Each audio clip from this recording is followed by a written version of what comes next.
Good evening, friends. Tonight, we drift down the Nile on fragrant waters, beneath skies heavy with heat and politics. Above you, the sails are dyed purple. Around you, the crew rows in rhythm, scented with myrrh, ambition, and just a hint of fish. And at the center of this floating dream, with one foot planted firmly in history and the other in legend, stands Cleopatra. Not the caricature, not the glittering Hollywood illusion. The real Cleopatra, sharper, stranger, brilliant in ways history often overlooks. A master of diplomacy and image outshining most influencers without ever posting a thing. Before you settle in, take a moment to like the video and subscribe, but only if you truly enjoy what I share here. And in the comments, let me know where you're listening from and what time it is for you. It's always a quiet joy to see how far this little storytelling circle reaches. Now, dim the lights, maybe turn on a fan for that soft background hum, and let's drift gently into tonight's journey together. When you think of the rulers of early medieval England, certain names echo loudly: Alfred the Great, Edward the Elder, or perhaps Æthelflæd the Unready. But if you listen closely, beneath the clangor of male-dominated chronicles, you may hear the whisper of Æthelflæd, a queen who was never crowned but ruled with unwavering resolve. Her story, though often neglected, is one of quiet authority and strategic brilliance, exercised at a time when women were seldom given space in the chronicles of power. Æthelflæd was born around the year 870, a daughter to King Alfred the Great of Wessex and his queen, Ealhswith. She came into the world at a time when England was fractured and threatened from all sides, not least by the persistent Viking raids that had begun to reshape the British Isles. She would grow up amid the chaos of war, diplomacy, and the cautious building of a united Anglo-Saxon front. Her marriage to Æthelred, the Lord of the Mercians, was not merely a union of affection or convenience. It was a tactical alliance. Wessex needed Mercia, and Mercia, still nursing wounds from its earlier glory, needed the stability and might of Alfred's line. Æthelflæd moved northward to the heartlands of Mercia, bringing with her not only political capital, but a kind of royal grace that would help bridge two once separate worlds. By the year 911, Æthelred had either fallen gravely ill or passed away. The chroniclers, frustratingly vague, leave us only with impressions. What is certain, though, is that from that moment on, Æthelflæd took command, not as a consort or a regent in waiting, but as the de facto ruler, Lady of the Mercians, the only English queen to rule in her own right during this age, without hiding behind the title of a king or son. She never took the title of queen, which might have ruffled feathers in a kingdom still adjusting to Wessex's increasing dominance. Instead, she governed quietly, effectively, and strategically. Her court was austere, her public appearances minimal, but her fingerprints can be found across Mercia's defensive reforms, its military campaigns, and its diplomacy. Æthelflæd's style of leadership did not involve the kind of dramatic battlefield speeches or theatrical proclamations that fill popular legends. Instead, it involved the slow, deliberate building of fortresses, known as burhs, across Mercian territory. These were not castles as one might imagine them today, but practical defensive townships designed to shelter local populations and create a network of safety in the face of Viking incursions. By organizing these burhs, Æthelflæd was not only ensuring defense but also stimulating trade and local governance. Markets grew within their walls. Roads were made safer. The average peasant, unaware of the intricacies of court politics, would have felt her influence not in words, but in the reduced fear of slaughter, the increased availability of goods, and the slow return of predictable life. She worked closely with her brother, Edward the Elder, who ruled Wessex, but their relationship was not one of subordination. In fact, there are strong indications that Æthelflæd made military decisions independently, and even engaged in campaigns alongside or parallel to Edward's own. Their shared campaigns, in reclaiming land from Viking control, speak of an almost synchronized strategy, one that would ultimately lay the groundwork for a united England. It is easy to overlook the importance of Æthelflæd's leadership because her victories were often slow and administrative, but it was precisely this quiet efficiency that allowed her to outmaneuver more flamboyant warlords. Her rule saw the recapture of Derby and Leicester, both significant strategic locations in the Midlands. She also played a key role in bringing the Danish settlers of York, the Norse Gaels, into alignment with the Anglo-Saxon rulers, without bloodshed. One particularly understated achievement was her relationship with the Welsh kingdoms, where others sought to subdue or threaten. Æthelflæd extended a hand of cautious diplomacy.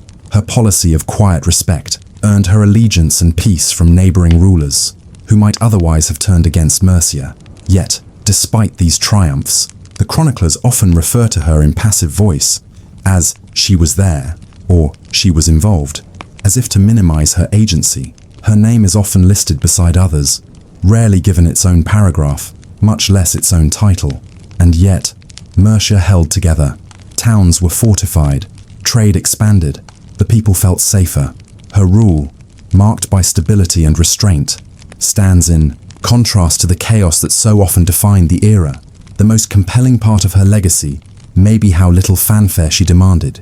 There were no gilded statues, no grand declarations. She ruled from within, through structure, planning, and careful alliances. She was, in every sense, a silent architect of a kingdom that would soon fold into a greater England.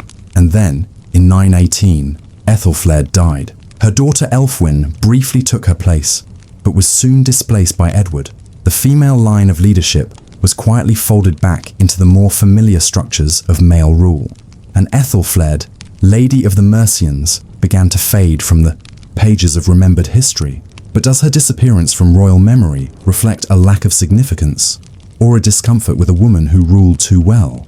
To understand the full extent of Æthelflæd's influence, one must look not only at what she accomplished, but also at how she did so, within a society that seldom allowed women even a whisper of authority beyond the household. In a time when male lineage and martial prowess defined a ruler's strength, Æthelflæd built her power on pragmatism, religious patronage, and a carefully constructed network of regional loyalty that held not through fear, but through function. The year was 912. Viking threats loomed on both sides of England. Norse settlers controlled the Danelaw, vast regions of the north and east, and the memory of burned monasteries and butchered villages was still fresh in many minds. Despite the prevailing fear, Æthelflæd pressed on with her program of fortification.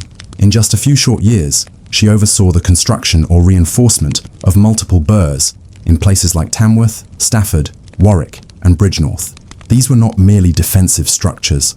They were organized hubs, protected markets, places of governance, and signs that Mercia had not been abandoned. Each burh served as a node in a growing network, strengthening the southern and western borders and subtly reclaiming influence in contested lands. Even Edward the Elder, often regarded as the driving force behind England's unification, mirrored her tactics in Wessex, suggesting that it was Æthelflæd's model that set the standard. While the fortresses made the land safer, Æthelflæd also turned toward diplomacy, particularly in the north. In 918, just before her death, she managed one of her boldest political feats. The Norse settlers of York, once a Viking stronghold, agreed to submit to her protection. York, or Jorvik as the Norse called it, was a glittering prize.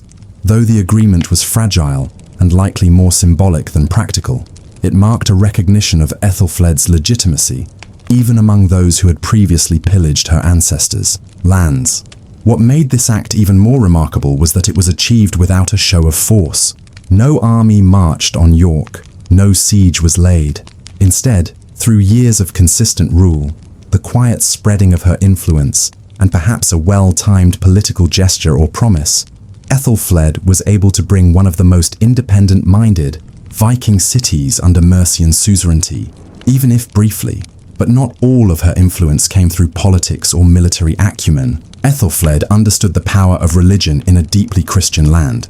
She sponsored churches, restored relics, and reinforced the idea that her rule was both divinely sanctioned and morally just.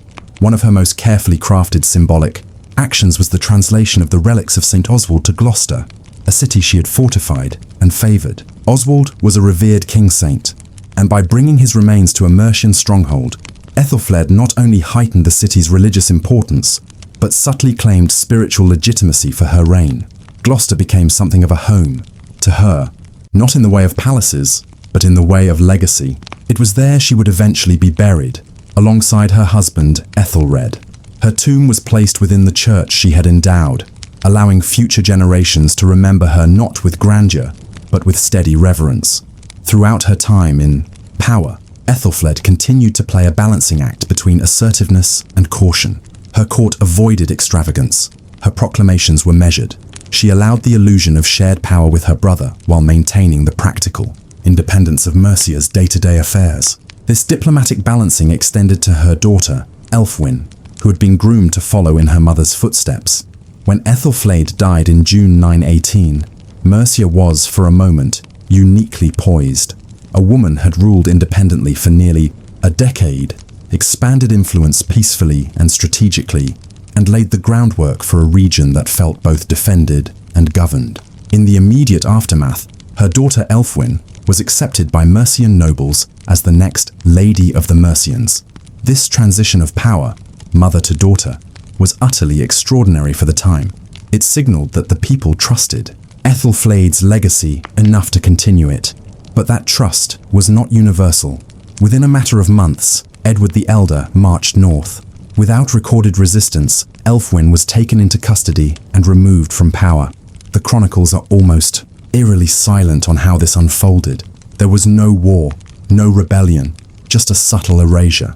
The era of independent Mercian rule ended not in fire or protest, but in a bureaucratic fade. Edward folded Mercia into his expanding realm, and Ælfwine vanished from history. Æthelflæd's fortresses remained, her policies continued, but her name began to drift into obscurity. Later chroniclers, writing under kings who sought to centralize their narratives around singular male power, began to minimize her role. By the time of the Anglo-Saxon Chronicles' later editions, her deeds were condensed, attributed to others, or ignored altogether. This raises uncomfortable questions. Why was Æthelflæd, with her tangible accomplishments, her sustained leadership, and her peaceful diplomacy, so quickly forgotten? Was it simply because she was a woman in an age where history was inked by men? Or was her style of leadership, slow, deliberate, lacking in pageantry, considered too dull to preserve? The silence surrounding Æthelflæd is its own form of commentary. Even in success, she was written out. And yet, her legacy persisted in physical forms, in the fortified towns that still carry the marks of her planning, in the roads that wound through Mercia under her oversight, and in the very idea that a woman could rule, and rule well, without demanding to be called queen. Even now, historians debate how much power she truly held. Was she acting with full autonomy, or as a placeholder for her brother's eventual conquest? Did the Mercians see her as their sovereign, or as the daughter of Alfred holding court in their name? These questions, left unanswered by the annals of her time, now stand at the center of any modern reappraisal. In seeking the truth of Æthelflæd's rule, we are left to piece together the silences, the lack of criticism in hostile chronicles, the respect accorded by Viking leaders, the practical improvements across Mercian lands. These fragments suggest not only competence, but quiet brilliance.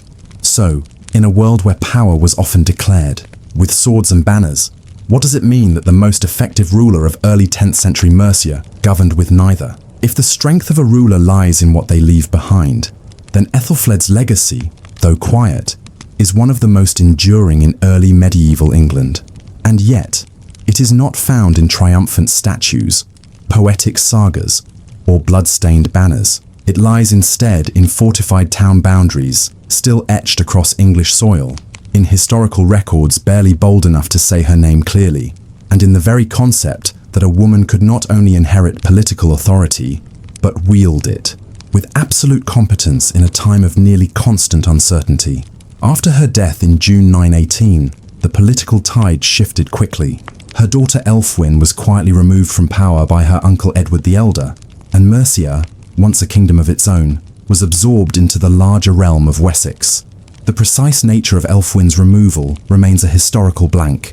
There are no recorded protests or battles, no account of noble resistance. It was as if, upon Æthelflæd's death, the very idea of female governance was too fragile to withstand scrutiny without her. And so, within a matter of months, Mercia's independence dissolved, not through defeat, but through silence. Æthelflæd's rule had relied on her unique position as both the daughter of Alfred and the widow of Mercia's lord. Once she was gone, that legitimacy had no natural heir in the eyes of the patriarchal rulers to the south. Ælfwine was a child of that dual legacy, but even that was not enough. Her disappearance from the historical record was so complete that most subsequent generations never even knew her name. Still, Æthelflæd's work could not be erased so easily. The burghs she established continued to function, stabilizing the Midlands and forming a backbone for future economic development. These settlements, Tamworth, Stafford, Warwick, among others, grew into thriving towns, some of which still bear street patterns that trace back to her fortification efforts. These were not fleeting defenses, they were lasting structures of civic resilience. And in that, Æthelflæd had accomplished what many kings could not, enduring peace and infrastructure. Even the religious institutions she supported, particularly at Gloucester, flourished well after her death. The relics of St. Oswald remained a draw for pilgrims, and the minster where she and her husband were laid to rest stood for generations as a testament to her piety and political foresight. It became a sacred space, not just because of the relics, but because of the woman who had chosen to be buried there, beside the man with whom she had ruled. Her burial was significant. She could have been interred in Wessex, among her father's descendants, but she chose Gloucester, a city within Mercia among her people. It was a quiet gesture of allegiance to the land she had governed and shaped. Even in death, she asserted the dignity and identity of a region long struggling under foreign pressures. But beyond the burghs, the treaties, and the relics, there was something less tangible that she left behind: precedent. For the first time in recorded Anglo-Saxon history, a woman had ruled a kingdom alone, not temporarily, not as a mere regent, but as the sovereign authority. That she did so successfully, with little violence and great administrative order, cast a long shadow over the assumptions of her time. And yet future generations would not embrace that precedent. It would take centuries before another woman ruled England with anything approaching Æthelflæd's autonomy. Queens like Matilda, Eleanor of Aquitaine, and Elizabeth the Firm would face their own battles for legitimacy, and few of them would have been told of the Lady of the Mercians. Her name was not held up as a model, nor was her story taught. Even medieval historians and poets who wrote of strong women often omitted her, perhaps because she did not fit the narrative of either villainy or romanticized tragedy. There were no dramatic betrayals in her story, no beheadings or poisonings or public humiliations. Instead, Æthelflæd offered a kind of governance that was measured and responsible. She defended her land, improved its infrastructure, cultivated diplomacy, and secured stability for a generation. In the ledger of history, those are accomplishments, rarely recorded with flair, but they are the bedrock of nations. Modern historians have begun to re-examine her reign with new eyes. As more attention is given to the role of women in early medieval Europe, Æthelflæd's example has become increasingly important. She governed not with brute strength, but with foresight. She did not command vast armies, but she coordinated defenses that protected lives. She did not stage royal pageants, but she restored holy relics to cities in need of spiritual unity. And she did it all without ever declaring herself queen. Why not take the title? Some say it was humility. Others argue it was strategic, that she knew the political culture would balk at a woman asserting kingship. The title, Lady of the Mercians, allowed her to rule without triggering the resistance that might have arisen from male nobles unwilling to serve a crowned queen. In this way, even her restraint was a kind of power. She wielded influence not by breaking the rules of her time, but by mastering them from within.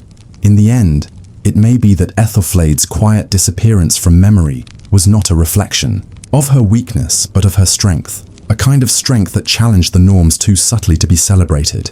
And so, instead of being sung in halls or etched into stone, her memory slipped into the fabric of cities, roads, and laws.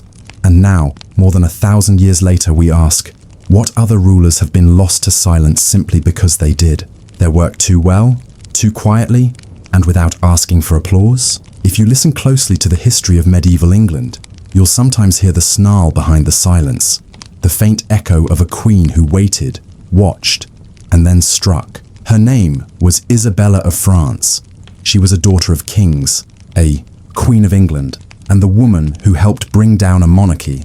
But her story is not one of flamboyant rebellion or impulsive fury. It is a slow burn, a life of strategic endurance, muted humiliation, and finally, a carefully timed act of betrayal. Born around 1295 in the royal palace of Paris, Isabella was the daughter of Philip IV of France. Often called Philip the Fair, he was a calculating and powerful ruler whose reign saw the suppression of the Knights Templar and the centralization of royal power in France. Isabella grew up in the polished, yet tightly controlled environment of the French court, where diplomacy was a second language and silence often carried more weight than speeches. At the age of around 12, Isabella was married off to Edward II of England. The union was intended to secure peace between England and France during a tense period of territorial disputes, particularly over the region of Gascony. In theory, it was a match of power and prestige. In practice, it was a slow unraveling of dignity. Edward II was a complex and ultimately ineffective ruler. He had little interest in the conventions of royal authority, and even less in Isabella. His affections were lavished instead on a court favourite, Piers Gaveston, whose influence at court and intimate bond with the king led to scandal, political friction, and open resentment among England's nobility. Isabella, barely a teenager, found herself cast to the margins. Her position as queen was ceremonial, her presence tolerated. For years, Isabella endured. Her dowry was misused, her household neglected, her opinions dismissed, yet she remained composed. She watched the politics unfold, even as she became a pawn within them. When Gaveston was finally executed by disgruntled nobles in 1312, it did little to restore her standing. Edward's favoritism shifted, not to his queen, but to another companion, Hugh Despenser the Younger. And again, Isabella was sidelined, this time more severely. By the mid-1320s, Hugh Despenser's dominance over Edward and the court was so complete that even royal income and property were redirected to favour his family. Isabella's own lands were seized. Her closest attendants were dismissed. At one point, she was effectively placed under surveillance in her own royal apartments. For a Queen of England, a daughter of the powerful French monarchy, the indignity was staggering, and still she did not act. Not yet. Instead, she remained outwardly dutiful, a figure of quiet resentment. She attended court ceremonies. She accompanied the king when required. But beneath the surface, she was calculating. She had learned diplomacy at her father's knee. She understood the value of patience, and she knew that England, exhausted by Edward's failed military campaigns, frustrated by Despenser's grasping ambition, and restless under erratic governance, was approaching a tipping point.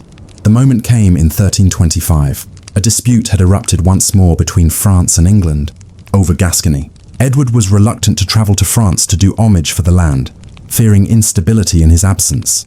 Instead, he sent Isabella, now in her early 30s, to act as a mediator between her husband and her brother, the French king Charles IV. This would prove to be his most fatal miscalculation. Isabella arrived in France under the guise of peacekeeping, but once free from the confines of the English court, she made no attempt to return. Her tone changed. Her public statements grew sharper. She declared that she would not return to England until Despenser was removed from power. She claimed her rights as a queen and as a daughter of France. And in a quiet, controlled fashion, she began building alliances. Among those drawn into her circle was Roger Mortimer, a powerful English noble who had escaped imprisonment and exile. In France, Isabella and Mortimer became not just allies, but lovers, a connection scandalous to some, but strategically potent to others. Together, they began planning an invasion, not a dramatic storming of castles, but a carefully staged return, bolstered by military support, financial backing, and promises made to English nobles long alienated by Edward and the Despensers. In September 1326, Isabella landed on the shores of England with Mortimer and a small mercenary force. They were not met with resistance. Instead, town after town opened its gates. Noble families declared their allegiance. The people, weary of famine, tyranny, and Despenser's greed, welcomed the change. Edward and the Despensers fled westward, attempting to rally support, but it was too late. Within weeks, both Hugh Despenser the Elder and the Younger were captured.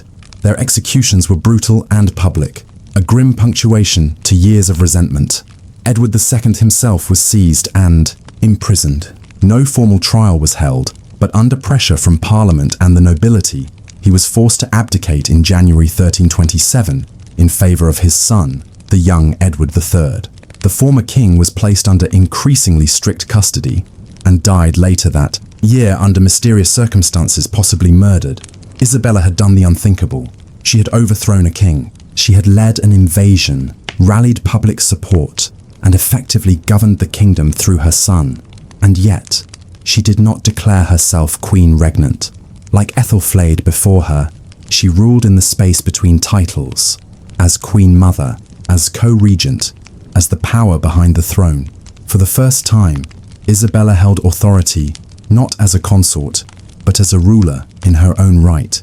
But how long could such power last, when built upon uneasy alliances and private ambition? And what price would she pay for finally stepping out from behind the throne? In the early months of 1327, Isabella of France stood at the pinnacle of power in England. Her husband, Edward II, had been deposed and imprisoned. His notorious favourite, Hugh Despenser the Younger, had been executed after a public and gruesome trial that marked the end of an unpopular regime. The young Edward III, Isabella's son, had been crowned king, just 14 years old and entirely under the guidance of his mother and her political partner, Roger Mortimer. But while Isabella now ruled, she did so in an unspoken capacity. Officially, she was the Queen Mother and protector of the realm. Practically, she was the effective co-regent of England, the driving force behind decisions made in the young king's name. The Parliament of the time was willing to accept this arrangement, for now. England needed stability, and Isabella had proven she could provide it. The first year of her governance was marked by a kind of cautious hope. Taxes were lowered. Despenser's confiscated wealth was redistributed. Some of the baronial families who had suffered under Edward II were restored to prominence. It seemed, briefly, that Isabella might succeed where so many male rulers had failed, governing not through chaos or charisma, but through a kind of cool, maternal authority. Yet under the surface, complications grew. Roger Mortimer, once the exile and rebel, now styled himself as Earl of March, and quickly became the most powerful man in the realm. While Isabella remained poised and calculating in public, Mortimer grew increasingly bold. He surrounded himself with loyal retainers, amassed wealth, and made enemies quickly. It was clear to many that though the young Edward III wore the crown, the kingdom was effectively in Mortimer's grasp. This troubled the nobility. They had welcomed Isabella's return largely because of her lineage, her dignity, and the promise of ending Despenser's tyranny. But now they saw Mortimer assuming the same privileges, and perhaps the same arrogance, as Despenser before him. Whispers began to circulate in court and across the shires. Had one tyrant simply replaced another? Meanwhile, the fate of Edward II continued to shadow Isabella's reign. Though the former king had been deposed and publicly disgraced, he remained a symbolic threat to the legitimacy of the new order. There were murmurs of plots to free him. Loyalists still existed in outlying areas. His continued existence posed a risk, both politically and emotionally. So, in September of 1327, he died in Berkeley Castle, under circumstances that have never been fully explained. The official account was vague. No autopsy, no illness, no official declaration of murder. But for centuries, stories have circulated. Stories of a brutal and clandestine assassination, some more grotesque than others, likely invented or embellished to dramatize the silence. Regardless of how he died, Edward's death closed a chapter and deepened the stain on Isabella's reputation. Her enemies now had a new nickname for her, the She-Wolf of France.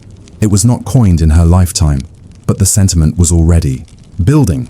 The notion that Isabella had betrayed her husband, overthrown a king, and now ruled in his place. In a deeply patriarchal society, her actions were unsettling. That she had done them so calmly, so efficiently, only made her more feared. And yet, even as political tensions rose, Isabella remained composed. She oversaw foreign policy with restraint, negotiated with Scotland, and managed a careful balance between taxation and noble loyalty. She appeared regularly at court with her son, guided his education, and presented a united royal front. But the longer Mortimer stayed at her side, and the more his influence grew, the more fragile her position became. Edward III was no longer a child. By 1330, he was 17, old enough by medieval standards to assert his authority. Though outwardly obedient, the young king had begun to resent Mortimer's control. He saw how nobles bowed to Mortimer before addressing their sovereign. He recognized that real power had been kept from him, and he began to listen, quietly, to the growing chorus of advisors who urged him to act. The turning point came in the autumn of that year. In a bold and silent maneuver, Edward III and a small group of loyal supporters entered Nottingham Castle through a secret passageway, bypassing the guards loyal to Mortimer. Once inside, they arrested Mortimer and several of his followers. Isabella, caught unaware, was disarmed and stunned by the speed of her son's action. Mortimer was taken to the Tower of London and, despite Isabella's pleas, was condemned by Parliament for treason. He was hanged at Tyburn on November 29th, 1330. His property forfeited, his name blackened. The message was clear. Edward III was now in full control. As for Isabella, her fate was more complicated. Her son did not strip her of her titles, nor did he banish her from court. Instead, she was quietly removed from governance. Her properties were returned, and she was allowed to live in comfort at Castle Rising in Norfolk, far from the centre of power. She retained her wealth, her servants, and a semblance of dignity, but her days of rule were over. There, in the countryside, Isabella lived for nearly 3 more decades. She rarely appeared at court. She wrote letters, managed her estates, and withdrew from political life. It was a peaceful exile, the kind afforded to someone whose presence could no longer be risked in the public eye, but who had earned a certain reverent silence, and so ended the reign of a queen who had outlasted her enemies, reshaped a kingdom, and then vanished from the halls of power she had once walked so confidently. But as she aged in solitude, did Isabella reflect on her choices with satisfaction, or did she wonder what might have happened if she had remained silent just a little longer? The story of Isabella of France ended not in fire or rebellion, but in quiet withdrawal, a retreat that mirrored, in many ways, the early years of her life in England. She began as a sidelined queen, endured years of neglect, rose unexpectedly to power, and then stepped back once more. But while her later years at Castle Rising were defined by calm routine and the absence of court politics, the weight of her past hung heavily over her legacy. By the 1330s, Isabella was no longer the woman who had crossed the Channel with a mercenary army and the determination to overthrow a monarch. At Castle Rising, she lived in comfort and was attended by a household appropriate for a dowager queen. Her quarters were spacious and richly furnished. She received visitors and maintained correspondence. She remained, in the eyes of the people, the Queen Mother, but one whose power had been stripped by her own son. That son, Edward III, had grown into one of the most celebrated monarchs of medieval England.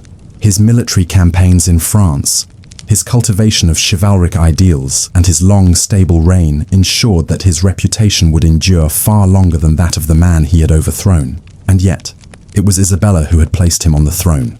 Without her bold actions in 1326-27, there might never have been an Edward III as we remember him. Despite her displacement from governance, Isabella and her son were not estranged.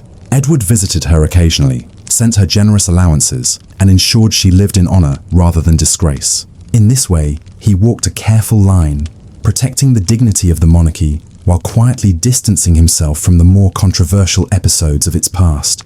Over time, Isabella's reputation began to harden into myth. Chroniclers who came after her were unsure how to describe her.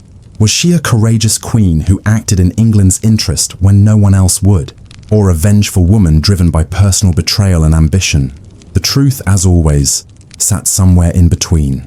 French chroniclers, closer to her native land, often emphasized her royal blood, her diplomatic skill, and her role in stabilizing England during a time of deep unrest. English writers, particularly those aligned with Edward III's court, leaned into the darker narrative, one that cast Isabella as manipulative, overly attached to Mortimer, and even responsible for the death of her husband. By the 15th century, a new name began to appear in literature and commentary: the she-wolf of France. This phrase, used by Thomas Gray and later dramatized by Shakespeare and other writers, solidified a popular image of Isabella as dangerous and devouring, a woman who overstepped her bounds and suffered the consequences. But this image, dramatic as it is, oversimplifies a much more intricate life. Isabella was a queen in an era that offered women very few choices. She was married young into a foreign land, isolated by a disinterested husband, and humiliated publicly for decades. She endured long years of powerlessness before choosing, at last, to assert herself. Her alliance with Mortimer may have been both romantic and strategic, but it was born out of necessity in a court that had offered her nothing else. She never declared herself ruler outright. She never asked to be queen in her own right. Even at the height of her power, she spoke always of restoring good governance to England, of protecting the young prince, and of removing corrupt influences. Whether this was political calculation or personal conviction is impossible to say, but her actions, however controversial, were not without precedent. In fact, they echoed earlier women of power, like Matilda of Tuscany, or even Æthelflæd of Mercia, women who filled power vacuums in male-dominated worlds and paid the price for doing so. Isabella died in 1358, at the age of about 63. She was buried at Greyfriars Church in London, wearing the mantle of a nun and clutching a silver casket, said to contain the heart of her late husband, Edward II. Whether this was a gesture of contrition, affection, or ceremonial obligation is not known, but it was symbolically powerful. The former queen lay to rest beside the memory of the king she helped dethrone. The church itself, like many monastic houses, was destroyed during the dissolution under Henry VIII. Her tomb was lost to history. Her remains, if they survived, now lie unmarked somewhere beneath the modern city. Just as her physical legacy was slowly erased, so too was the nuance of her life, replaced instead by legend, exaggeration, and fear. Today, when we speak of Isabella, we often focus on the betrayal, the invasion, and the fall of Edward II. But these are the loud moments, the ones that survive because they echo easily in tales of treachery. The more difficult truths lie in the long, quiet years, the endurance of isolation, the calculated patience, and the decisions made in the shadows of greater powers, and perhaps that is where her true story resides. Not in the shrill cry of the she-wolf, but in the steady breath of a woman who learned to wait, to watch, and finally, to act with devastating precision. How many other women in history held kingdoms in their hands, only to watch them slip away in silence? When you think of medieval queens, images of coronations, embroidered gowns, and dramatic political gambits might come to mind. But not every queen ruled with spectacle. Some worked with quieter tools, patience, diplomacy, and the quiet stitching together of alliances across hostile waters. Margaret of Denmark, Queen Consort of Scotland, is one such figure. Her story is not one of battlefield triumphs or courtly upheaval, but of a treaty inked into daily life, of cultural fusion rather than conquest, and of a union that mattered far more in the long run than it ever did in its own time. Margaret was born around 1456 into the royal house of Denmark, the daughter of King Christian I of Denmark, Norway, and Sweden. This made her a valuable asset in the tangled web of Scandinavian and North Sea politics. At the time, Scotland and Denmark were locked in tension over a group of islands that lay between them, the Orkney and Shetland Isles. These territories, Norse in cultural heritage, but geographically closer to Scotland, had been ruled as part of Norway's crown for centuries, but times were changing. Denmark was under financial strain. Its grasp on the distant Norse territories was weakening, and Scotland, though smaller, was increasingly confident in its position. The stage was set for negotiation.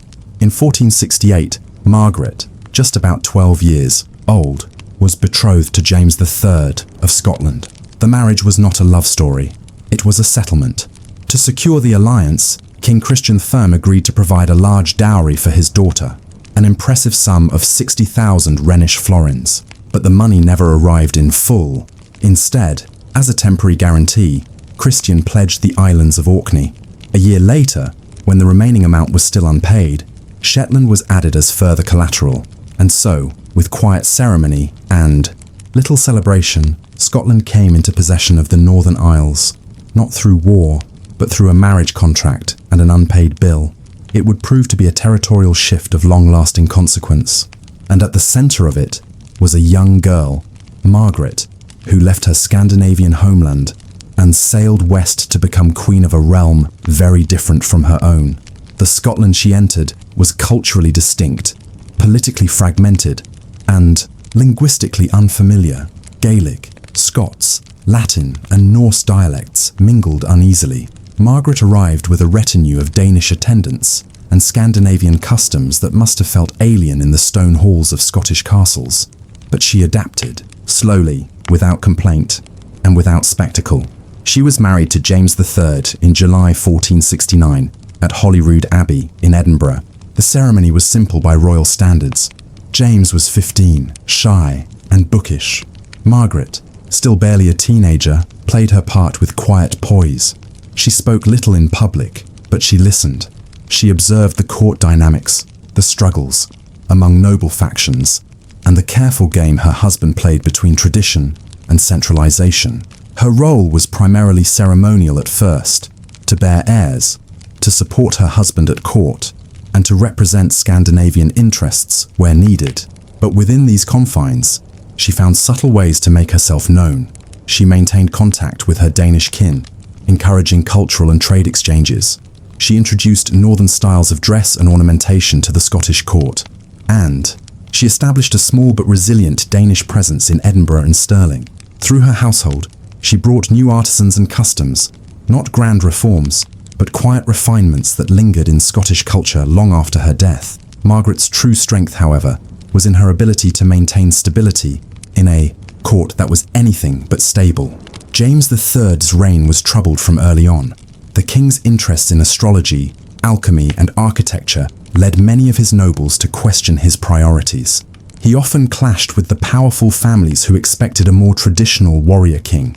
Margaret, in contrast, remained consistently popular. The people admired her grace, her beauty, and her quiet charity. She gave alms generously, funded religious houses, and became a beloved figure in the capital. In portraits and poems of the time, she was praised not for grandeur or political manipulation, but for constancy, a quality rarely celebrated, but desperately needed in a turbulent kingdom. Yet, even as she grew in favor with the people, Margaret's marriage grew strained. James III, increasingly paranoid and withdrawn, distanced himself from his wife.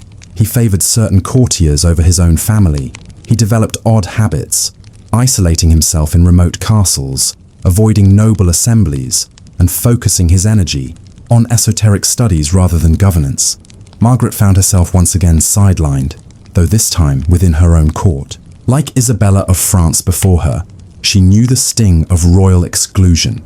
But unlike Isabella, she did not turn to rebellion. She turned inward. She focused on her children, especially her eldest son, the future James IV, and on the patronage of quiet institutions, churches, schools, and poorhouses. And through it all, she kept her silence. She did not rally opposition to her husband. She did not issue declarations or accusations. She simply waited, and in that stillness, she became a mirror for a people who longed for steadiness in an unsteady world. But how long could such quiet endurance last in a realm that seemed increasingly fractured? And what happens to a queen who weaves her power into the fabric of daily life, when even the weft begins to fray?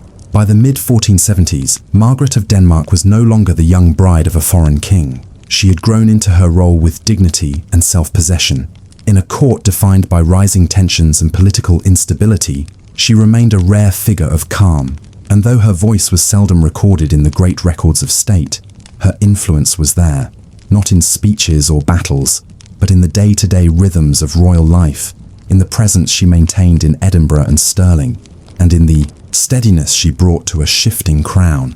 Her husband, James III, remained an enigma. Prone to bursts of ambition and periods of strange withdrawal, he rarely inspired the loyalty that medieval monarchs so desperately needed. His fascination with intellectual pursuits and his preference for low-born advisors drew scorn from his nobles.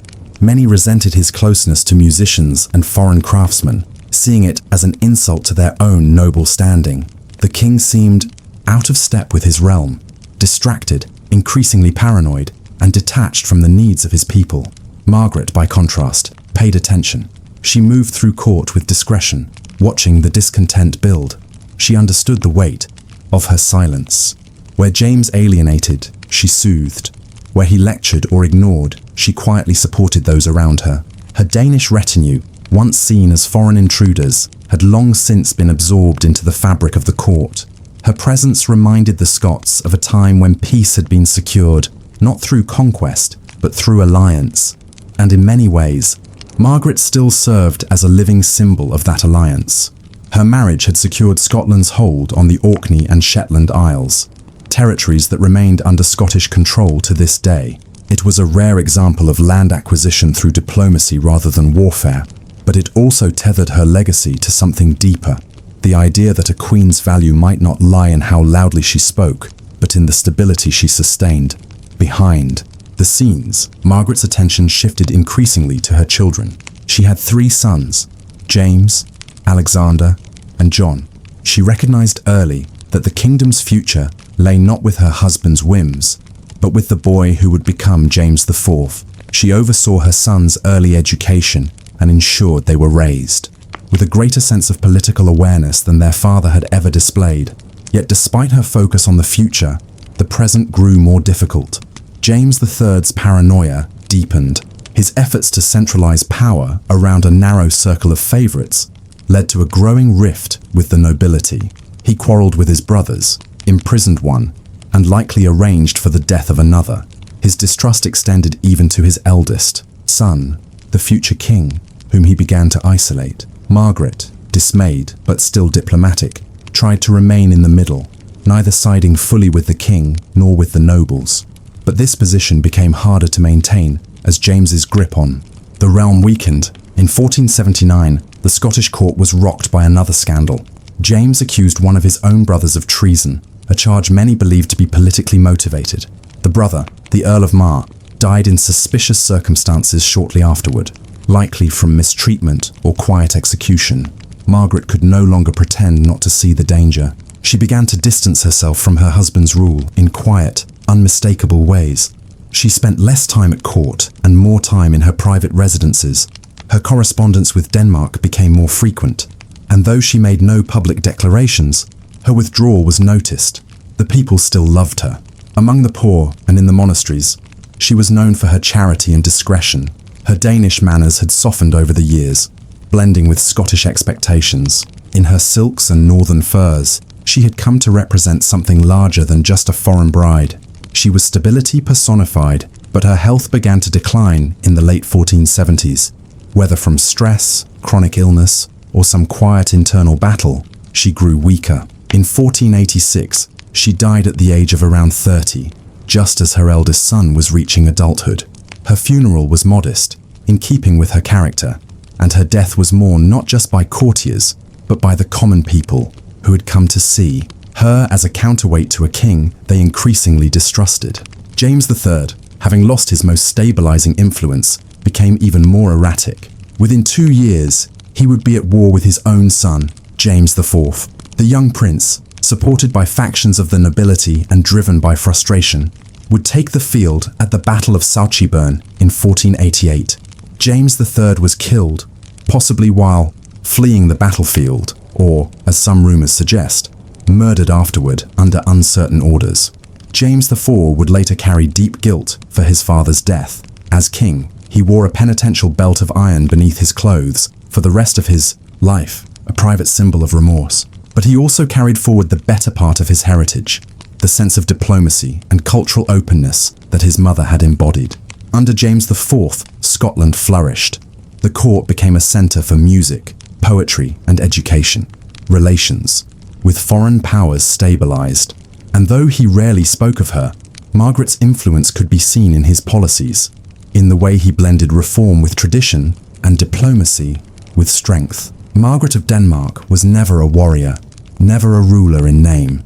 She did not stage a coup or lead a rebellion, but in a volatile age, she brought calm. She bore the weight of a treaty. She softened the edges of a court in conflict, and she passed to her son the most valuable of gifts, not just a throne, but the example of how to hold it with grace. Still, her story is often confined to a few sentences in history books. A marriage, a dowry, 2 islands exchanged for peace, a quiet death in Edinburgh Castle. But if she had not come, if Orkney and Shetland had remained under Norse rule, if James IV had not been raised under her influence, what path might Scotland have taken? By the time of her death in 1486, Margaret of Denmark had left behind something more enduring than royal proclamations or grand palaces. What she passed to Scotland was subtler, a kind of steadiness that had quietly shaped a nation during some of its most precarious years. Her legacy, like her life, was not meant to stand in the spotlight. It was meant to last. Margaret's burial took place in Cambus Kenneth Abbey near Stirling, a royal foundation associated with her husband's family. The abbey was a quiet place, far removed from the political noise of Edinburgh or the violence of the Highlands. It was an appropriate resting place for a queen whose reign had been defined not by battles or rebellions, but by a quiet, unshakable presence. A stone tomb was erected in her memory, though time and neglect would eventually erode much of it. Still, in those years immediately after her passing, her name was spoken with warmth, even reverence, by those who remembered the contrast. Between her poise and her husband's unpredictability, her death had more than emotional consequences. It left James III without his most trusted bridge to both the nobility and the common people. Isolated, increasingly erratic, and unpopular with many of his barons, he soon found himself in direct conflict with his own son. Just 2 years after Margaret's death, James III fell in battle against the forces supporting his son, James IV, a moment that shook Scotland and marked a definitive end to one generation of royal rule. But even in that chaos, Margaret's influence endured. James IV had been shaped by her values. Though still a teenager at the time of his ascension, he quickly showed a maturity and charisma that his father had lacked.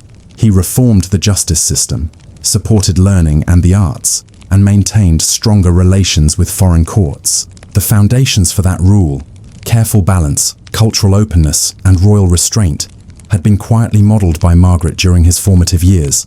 It was Margaret who had shown that a queen could lead without commanding, could influence, without speaking loudly, could shape a kingdom through small decisions rather than sweeping gestures. Her example, absorbed perhaps unconsciously by her son, helped to steer Scotland into a period of relative stability and cultural growth. The Orkney and Shetland Isles, once pledged as a dowry guarantee, remain Scottish to this day. The arrangement made in her name, intended as a temporary solution, became a permanent feature of the Scottish realm. And though historians continue to debate whether the islands were formally annexed or simply never reclaimed, the truth is that they became Scottish not through conquest or bloodshed, but through the quiet passage of time and the symbolic weight of a queen's arrival. Yet Margaret's name is rarely found in bold print. She is not counted among the great warrior queens or political visionaries. Her life does not lend itself easily to dramatization. There were no revolts launched in her name, no manifestos, no scandals. Instead, her legacy rests in the overlooked, but vital realm of endurance, the kind of leadership that nurtures rather than commands, that protects without seeking credit. Her role in history is easy to miss because she did not seek to be remembered, and perhaps that is why she matters. In an age that celebrated kings for conquest and queens for intrigue, Margaret embodied a different form of strength, the kind that builds a bridge between cultures, that holds a fragmented court together through grace, and that teaches a future king not how to rule loudly, but how to rule wisely. History often forgets those who did their work too well, too quietly, but if one listens closely to the northern wind off the Shetland coast, or walks the halls of Stirling Castle where her children played, or studies the face of a young James IV in early portraits, one might still sense her presence. What does it mean to shape a kingdom and be forgotten for it? In the long corridors of medieval history, few women cast a shadow as long and complex as Eleanor of Aquitaine. She was queen of 2 different kingdoms, mother to kings and crusaders, patron of poets and troubadours, and survivor of decades of political upheaval. Her name still lingers in chronicles and chansons, not because she ruled quietly, but because she endured visibly, through exile, war, scandal, and age. Her story is not one of stillness. It is a movement across empires, a constant negotiation between personal ambition and dynastic obligation. But beneath the surface of her remarkable life lies a quieter force: patience, tested, honed, and mastered over the course of more than 80 years. Eleanor was born around 1122 in the vast and wealthy Duchy of Aquitaine in what is now southwestern France. Her father, William X, Duke of Aquitaine, was a powerful nobleman with expansive lands and a deep love for courtly culture. Eleanor inherited not only his estate, but his artistic tastes, a world of poetry, music, and refined ceremony. When William died in 1137, Eleanor, still only a teenager, became one of the most eligible heiresses in Europe. Her inheritance made her duchess in her own right, an exceptionally rare status for a woman at the time. That same year, she married Louis VII of France and was crowned Queen of France. The union, forged quickly, was meant to strengthen royal control over Aquitaine. But Eleanor was no passive consort. She brought her own court, her own customs, and her own sense of authority into the French realm, and many at the Parisian court found her presence unsettling. Louis, devout and introspective, had been raised in a monastic setting and preferred a life of contemplation and Christian duty. Eleanor, by contrast, was vibrant, politically astute, and socially forward. The mismatch was evident from the start. She chafed under the rigid expectations of the French court, and the court whispered disapprovingly about her behavior, her bold clothing, her outspoken opinions, and her close relationships with troubadours and poets. Despite these tensions, Eleanor accompanied Louis on the Second Crusade in 1147, traveling across Europe and the Eastern Mediterranean, a journey that marked one of the earliest recorded instances of a European queen joining such a campaign. The experience was both adventurous and disastrous. The military expedition failed to achieve its objectives, and the royal couple's differences became increasingly apparent. Eleanor's independent behavior abroad, including her rumored influence in military decisions, further strained the marriage. Upon their return, the marriage began to unravel publicly. The couple had only produced daughters, and political pressures mounted. In 1152, the marriage was annulled on the grounds of consanguinity. They were too closely related by blood, though the same had been true at the time of their union. The annulment released Eleanor back into political independence, a rare status for any woman, let alone a former queen. She did not remain unwed for long. Within weeks, she married Henry Plantagenet, the future Henry II of England.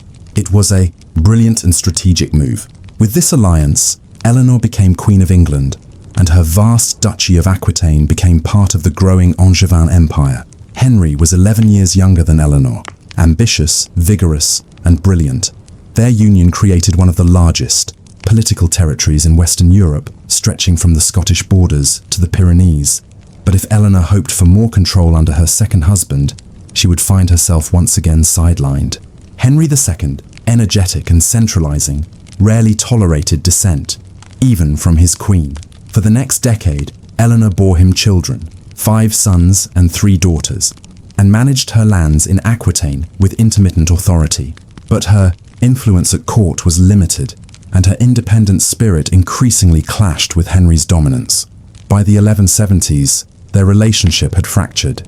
Henry's infidelities, particularly his long-term relationship with Rosamund Clifford, deepened the divide.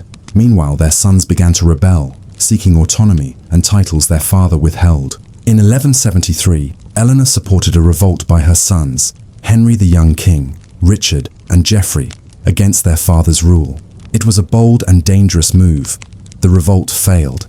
Henry II suppressed the rebellion with force, and Eleanor was captured while attempting to flee Aquitaine. She was taken into custody and held under house arrest in various English castles. For the next 15 years, Eleanor lived as a prisoner, not in chains, but under constant surveillance, with her movements restricted and her political voice silenced. And yet, she waited. She did not publicly challenge her imprisonment. She did not renounce her sons, nor did she attempt to flee again. She endured. While Henry ruled and her children warred and died, she remained a silent presence in the background, aged, politically sidelined, but unbroken. Over those years, she became a symbol of maternal dignity, a reminder of past power, and a waiting witness to the inevitable shifts in dynastic fortune. And when the time finally came, when Henry II died in 1189, and her son Richard ascended the throne, Eleanor returned to power with quiet authority. She had survived the fall of 2 marriages, the collapse of a crusade, and 15 years of confinement. Now, in her late 60s, she would become, once again, a force in European politics. But what kind of rule emerges from so many years of silence? And how does a woman who has waited so long govern a kingdom now in the hands of her sons? In the summer of 1189, the death of Henry II opened the gates of Eleanor's long confinement. For 15 years, she had endured life in quiet isolation, imprisoned not in a dungeon, but in the stillness of carefully monitored halls and guarded gardens. Now, in her late 60s, an age few women in her era lived to see, Eleanor of Aquitaine stepped back into the world of power with the calm assurance of someone who had not forgotten how to lead, only waited until she was needed. Her son, Richard I, known to history as Richard the Lionheart, was crowned King of England that year, and from the first days of his reign, Eleanor was central to his plans. Richard trusted his mother, not just as a parent, but as a capable administrator and emissary. His ambition lay not in England, but in the Holy Land. He was eager to depart for the Third Crusade, and in doing so, he needed someone to govern the realm in his absence. That someone was Eleanor. She was officially named Custos Regni, the keeper of the realm, and placed in charge of England's political affairs while her son crusaded abroad. For a woman who had once been stripped of authority and confined by her husband, the position was a quiet triumph. But Eleanor did not rule with vengeance or theatrical flair. She ruled with restraint. Her first duties were not glamorous. She had to raise the enormous funds required for Richard's crusade. Taxes, levies, and ransom payments were imposed. She had to mediate disputes among nobles, secure borders, and maintain the tenuous loyalty of those who might see Richard's absence as an opportunity. She moved across England with surprising energy, visiting towns, meeting with clergy, and issuing decrees in the king's name. Her seal became a familiar sight on charters. Her authority, though unofficial in title, was accepted across the kingdom, but her tasks extended beyond internal management. Eleanor also played a vital diplomatic role. Before Richard departed, she arranged a key marriage, that of her son to Berengaria of Navarre. In 1191, despite her age, Eleanor herself travelled across the Pyrenees to Navarre to escort the future queen.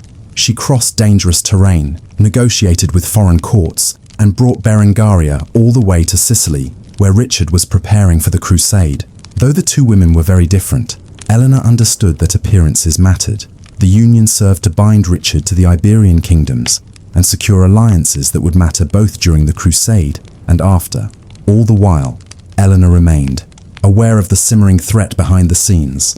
Her youngest surviving son, John, known later as King John, he was ambitious, impulsive, and discontent with his position. Richard had no legitimate children, and John viewed himself as the natural heir should anything happen to his brother on crusade. Eleanor, though clearly fond of her youngest son, recognized the danger.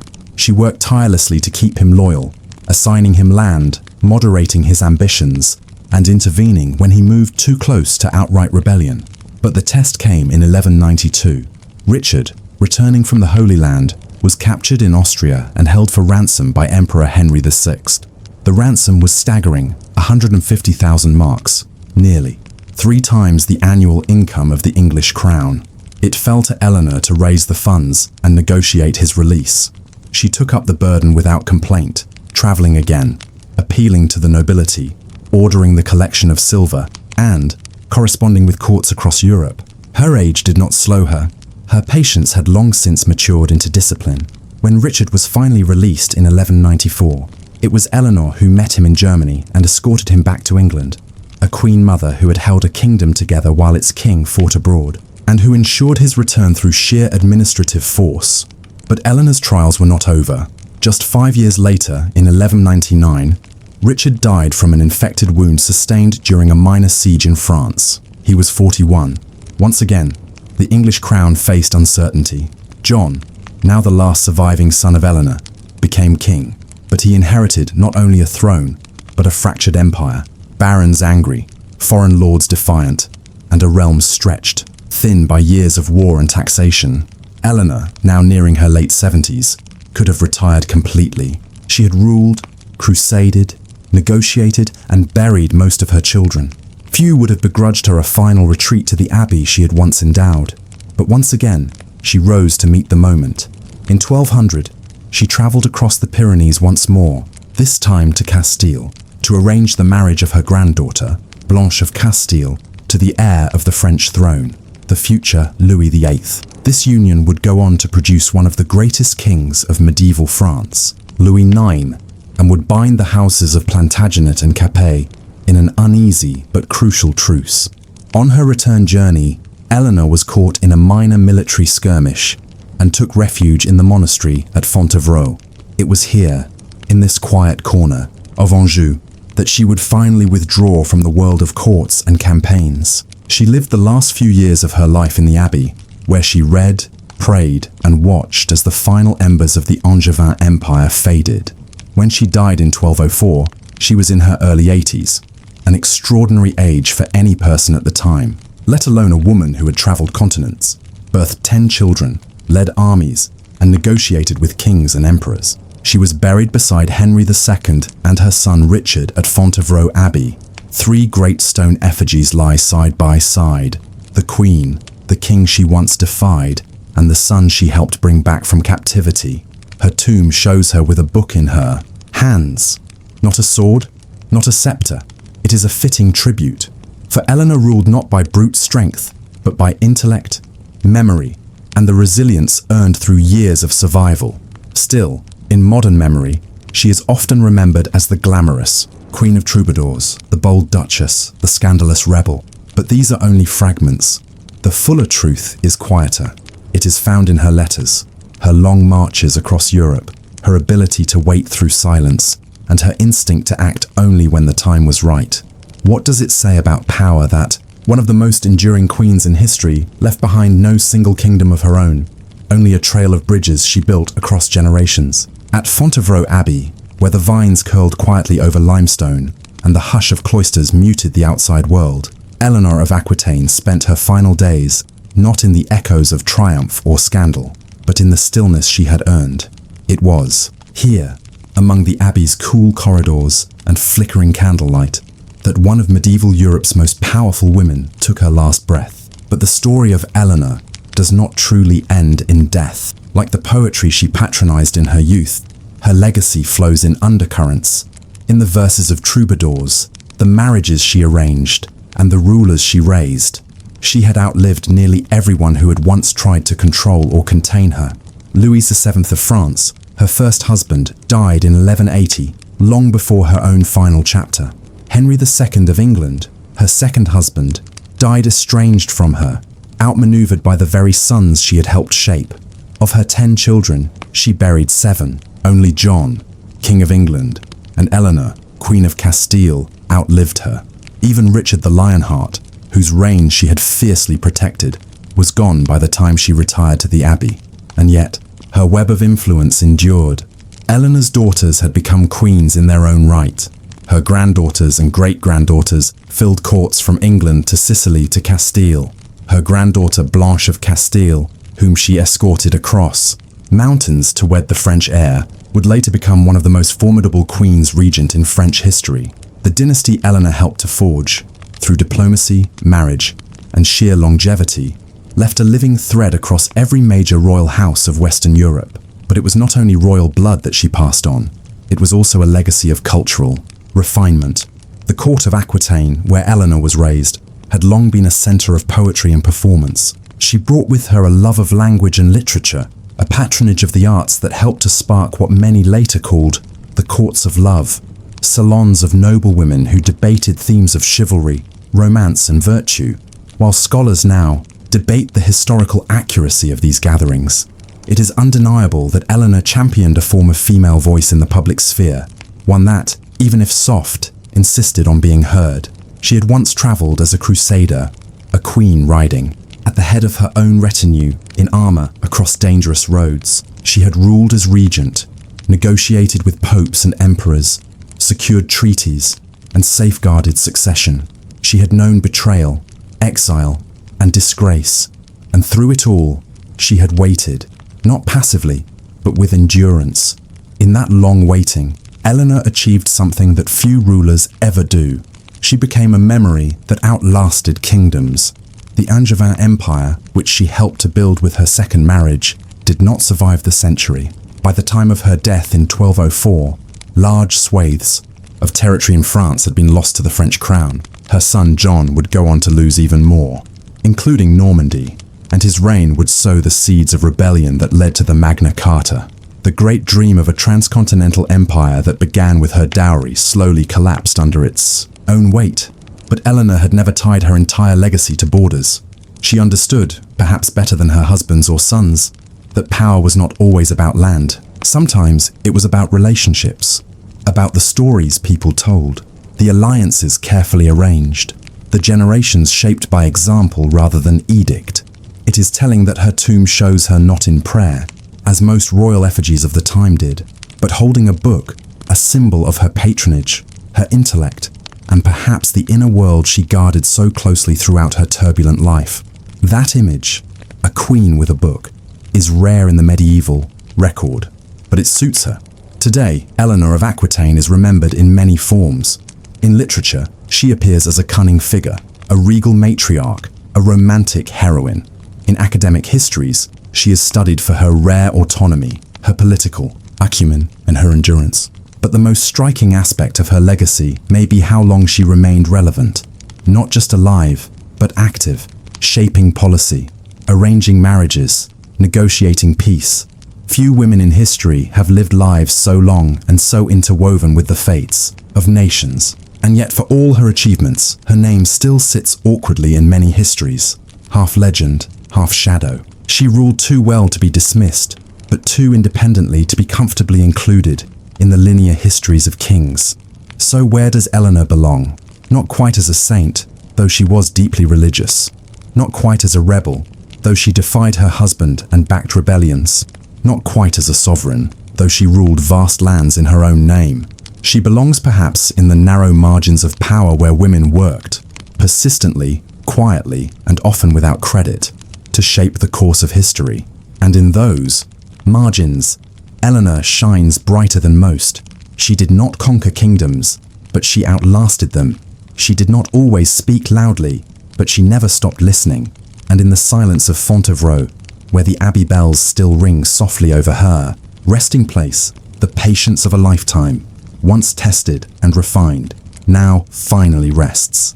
In an age where thrones were rarely held by women and military camps were built for men, there emerged one figure who commanded both with a quiet, unflinching authority. She was not a queen, though kings knelt before her. She was not a pope, though popes owed her their thrones. Her name was Matilda of Tuscany, and her title, Countess, hardly captures the weight of what she held. She ruled over a vast swath of Italy in the 11th century, during one of the most volatile conflicts in medieval Europe, the investiture controversy, a struggle between secular kings and the spiritual authority of the church. And through it all, Matilda stood not beside the throne, but in front of it. Matilda was born in 1046 in the town of Mantua into the powerful house of Canossa. Her father, Boniface III of Tuscany, held extensive lands stretching from Lombardy, through Emilia and into the heart of Italy. Her mother, Beatrice of Lorraine, was a noblewoman of equally high standing with strong connections to the Holy Roman Empire. From both parents, Matilda inherited not only wealth and territory, but a rare education. Fluent in Latin, well-versed in law and theology, she was raised to govern, not in theory, but in practice. Her early years were shaped by loss. Her father was assassinated in 1052, likely at the hands of rebellious nobles or imperial agents. Her only brother died soon after, leaving Matilda, still a child, as the last heir to the Canossa dominion. Though female inheritance was far from typical, There was no clear male alternative, and so the governance of Tuscany passed first to her mother as regent, and then gradually to Matilda herself. By her early 20s, Matilda was already an active political player. She had married Godfrey the Hunchback, Duke of Lower Lorraine, a union arranged to consolidate her family's alliance with the German nobility. But the marriage was short-lived, marked by distance and political friction. Godfrey spent much of his time in Northern Europe, while Matilda remained in Italy. The couple had one child, a daughter who died young. After Godfrey's death in 1076, Matilda never remarried. Her lands, her rule, and her loyalty would now be entirely her own.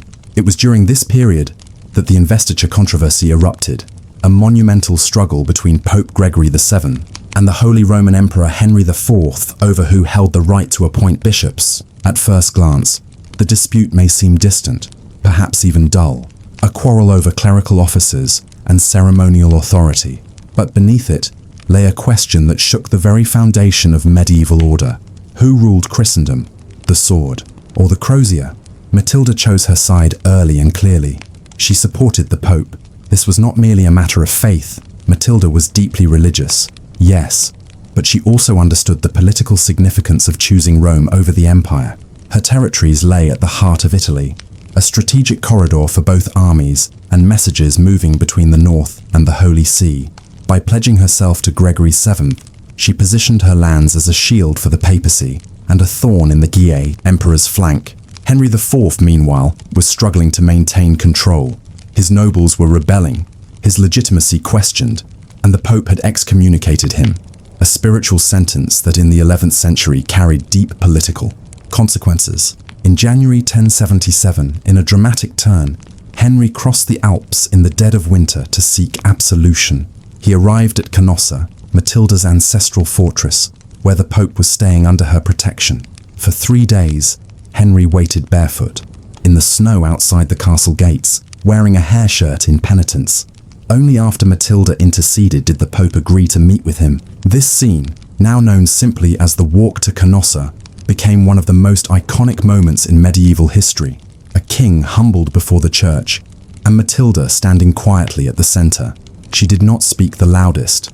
She did not carry a crown, but her castle, her loyalty, and her authority made that meeting possible. Without Matilda, Henry may never have found Gregory. Without Matilda, the Pope may never have felt secure enough to grant absolution. And yet, the peace was short-lived. Once restored, Henry returned to Germany and resumed his efforts to control the church. He appointed his own anti-pope and marched south again, this time with the intention of subduing Matilda and seizing Rome. Matilda, now fully in command of her armies, prepared to resist. It is here that her story diverges from most women of her age. Matilda did not retreat into domestic politics or plead for foreign support. She led troops into battle.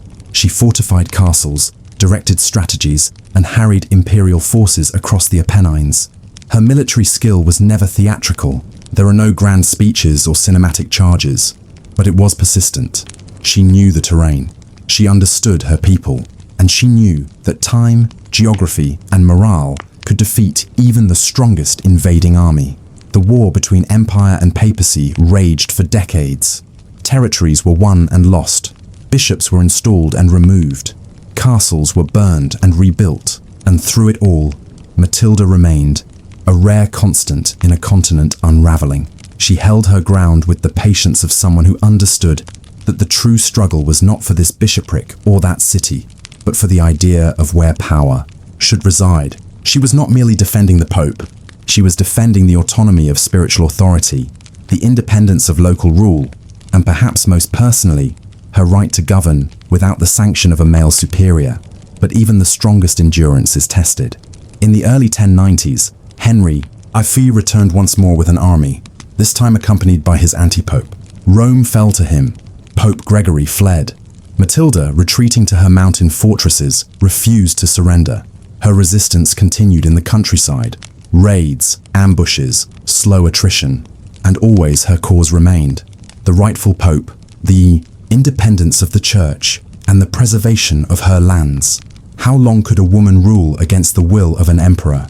And what does it take to outlast not only your enemies, but your allies? your family, and your own myth. As the 11th century wore on and the investiture controversy deepened, Matilda of Tuscany found herself in a position few women, and fewer rulers of any kind, ever held. She was simultaneously a defender of the Pope, a sworn enemy of the Emperor, and the de facto ruler of central Italy. Her authority was not inherited lightly, and certainly not exercised timidly. For decades, Matilda would remain at the center of the storm, not simply surviving it, but shaping it, castle by castle, letter by letter, decision by decision. After the dramatic events at Canossa in 1077, the fragile reconciliation between Pope Gregory VII and Emperor Henry IV collapsed.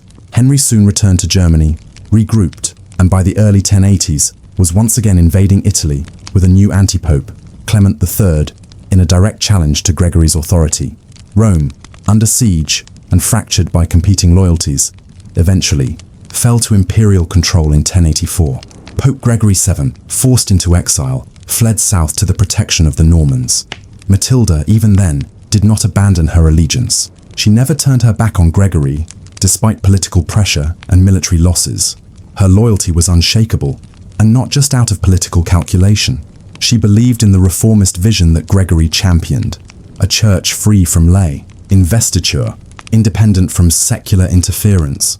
To Matilda, this was not merely about power, it was about the divine order of the world. While the papacy reeled and Rome lay in the hands of the emperor, Matilda retreated to her strongholds in the Apennine Mountains. These were not simple wooden forts or modest towers. They were vast, stone fortresses built to control valleys and mountain passes.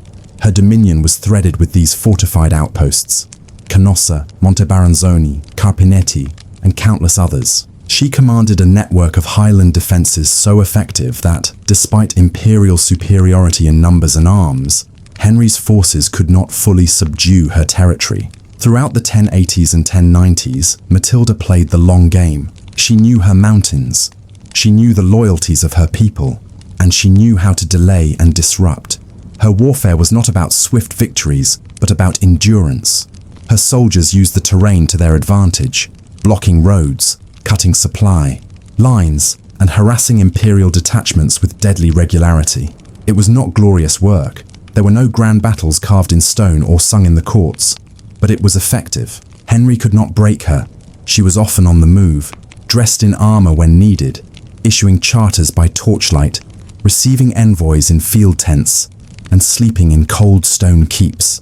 Her governance, even during war, did not falter. She continued to administer justice, sponsor churches, and manage the intricate economic life of her estates. Monasteries thrived under her protection, and roads were kept passable where possible. Her rule was not just military, it was civic, and as the years passed, her authority began to transcend the question of gender. To her supporters, she was no longer a countess simply. She was domina, lady of the lands in a way that resembled kingship. Papal letters addressed her with reverence. Bishops sought her counsel. In many ways, she governed as a sovereign, regardless of the titles men might have preferred to keep for themselves. Henry IV, meanwhile, was unraveling. His own son, the future Henry V, rebelled against him in 1104. A year later, Henry IV was imprisoned and forced to abdicate. He died in 1106, broken and discarded by the very empire he had tried to reshape. Matilda had outlasted him, not through decisive conquest, but through persistent resistance. That same year, Matilda received a remarkable gesture. Henry V, the new emperor, came south not with threats, but with homage. He met Matilda in Bamberg and publicly acknowledged her authority. He granted her formal control over her lands with imperial recognition. It was a political maneuver, to be sure. Henry V needed allies for his own campaigns, but it also marked a striking moment. A Holy Roman emperor kneeling before a woman who had fought his father for decades. In her later years, Matilda focused on stabilizing the region she had spent so long defending. She renewed her endowments to churches, especially the great abbey of San Benedetto Po and the monastery at Fonte Avellana. She also worked to resolve feuds among local nobles, mediated between monasteries and bishops, and continued to promote the reformist ideals that had defined her support for Gregory VII. She was not, however, immune to criticism. Some chroniclers, particularly those loyal to imperial interests, painted her as overly proud, too involved in matters unbecoming of her sex. Others whispered about her lack of heirs, her failed marriage, or her friendships with monks and theologians. But to those who lived under her rule, she was remembered more often as just and unwavering. And still, Matilda never styled herself as queen. Even though her power exceeded that of many male rulers of her day, she did not need the crown. Her authority came not from coronation, but from competence, from the land she controlled, the people who followed her, and the decades of careful, disciplined command. In the final years of her life, she continued to ride, to judge disputes, and to sign charters. Her handwriting, preserved in documents across Italy, remained firm even in old age. She never withdrew fully into private life. There was always one more negotiation to settle, one more bishop to support, one more road to secure. But even the strongest commander eventually yields to time. Matilda died in 1115 at the age of 69, a long life by any standard, and an astonishing one for a woman who had lived through 5 popes, 2 emperors, a dozen sieges, and the slow transformation of European politics. And yet, her death raised new questions. Who would inherit her vast lands? Would her memory be honored or contested? Would her legacy endure as a story of resistance, or would she be quietly written out of history? When Matilda of Tuscany died in 1115, she left behind a patchwork of fortified towns, fertile valleys, and mountain passes that had been governed with resolve for more than 40 years. Her dominions, stretching from Lombardy to Latium, were not only rich in land, but also layered with loyalties, overlapping oaths, and unresolved claims. She died without a direct heir, and in the feudal world of the 11th and 12th centuries, such a vacuum rarely remained peaceful for long. Matilda had, in the final years of her life, attempted to settle the fate of her territories by bequeathing them to the papacy. This act, bold and unprecedented, was both spiritual and political. She had long believed in the supremacy of the Church's moral authority, and by granting her vast holdings to the Pope, she ensured that they would not fall easily into imperial hands. The gift, later known as the Matildine lands, was also a statement. Her legacy would not be absorbed by the empire she had spent her life resisting, but the transfer was far from smooth. The Holy Roman Empire, still fragile under Henry the Defied, did not accept the Pope's claim. The lands were too valuable, the strategic corridors too critical. Disputes broke out almost immediately between papal envoys, imperial administrators, and local lords hoping to assert independence in the wake of her death. The cities of northern Italy, growing more autonomous with each passing decade, began to act increasingly on their own, forming communes, appointing consuls, and reducing the power of distant overlords. In this new political landscape, Matilda's life began to shift into legend. Her name was invoked in legal documents, in arguments over inheritance, and in sermons about fidelity and resistance. Chroniclers struggled to classify her. Was she a ruler in her own right, a military commander, a spiritual protector, a relic of feudal strength, or a forerunner of centralized authority? One thing was certain: she had been exceptional. The papacy, eager to solidify its claim to her lands, elevated her legacy. In Rome, her memory was associated with the Reform movement, with the vision of a church that could stand independent of kings and emperors. She had defended Pope Gregory VII when others fled. She had preserved papal roots between Rome and the north, and she had done so not with theological arguments, but with garrisons and battlements. In recognition of her service, and perhaps as a means of cementing papal ownership of her legacy, Pope Urban VIII had her body transferred to Rome. In 1634, more than 500 years after her death, she was reinterred in a grand tomb in St. Peter's Basilica, sculpted by Gian Lorenzo Bernini and placed prominently in the church's interior. It was an unusual honor. Few women, let alone medieval warlords, were buried in such proximity to the heart of Catholic power.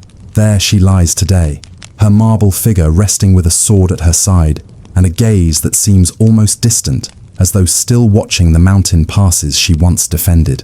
But outside of Rome, her memory is quieter. In Canossa, where emperors once knelt and popes once took shelter, a few fragments of stone wall remain. The once mighty fortress lies mostly in ruins, overtaken by grasses and time.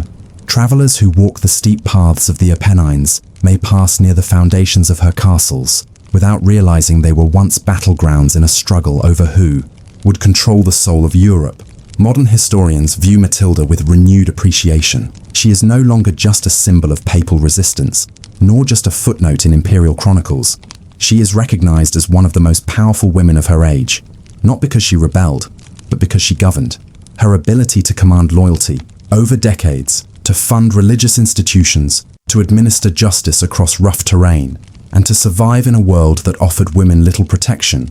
These are marks of endurance that cannot be ignored, and she did it all while refusing to fit the mold.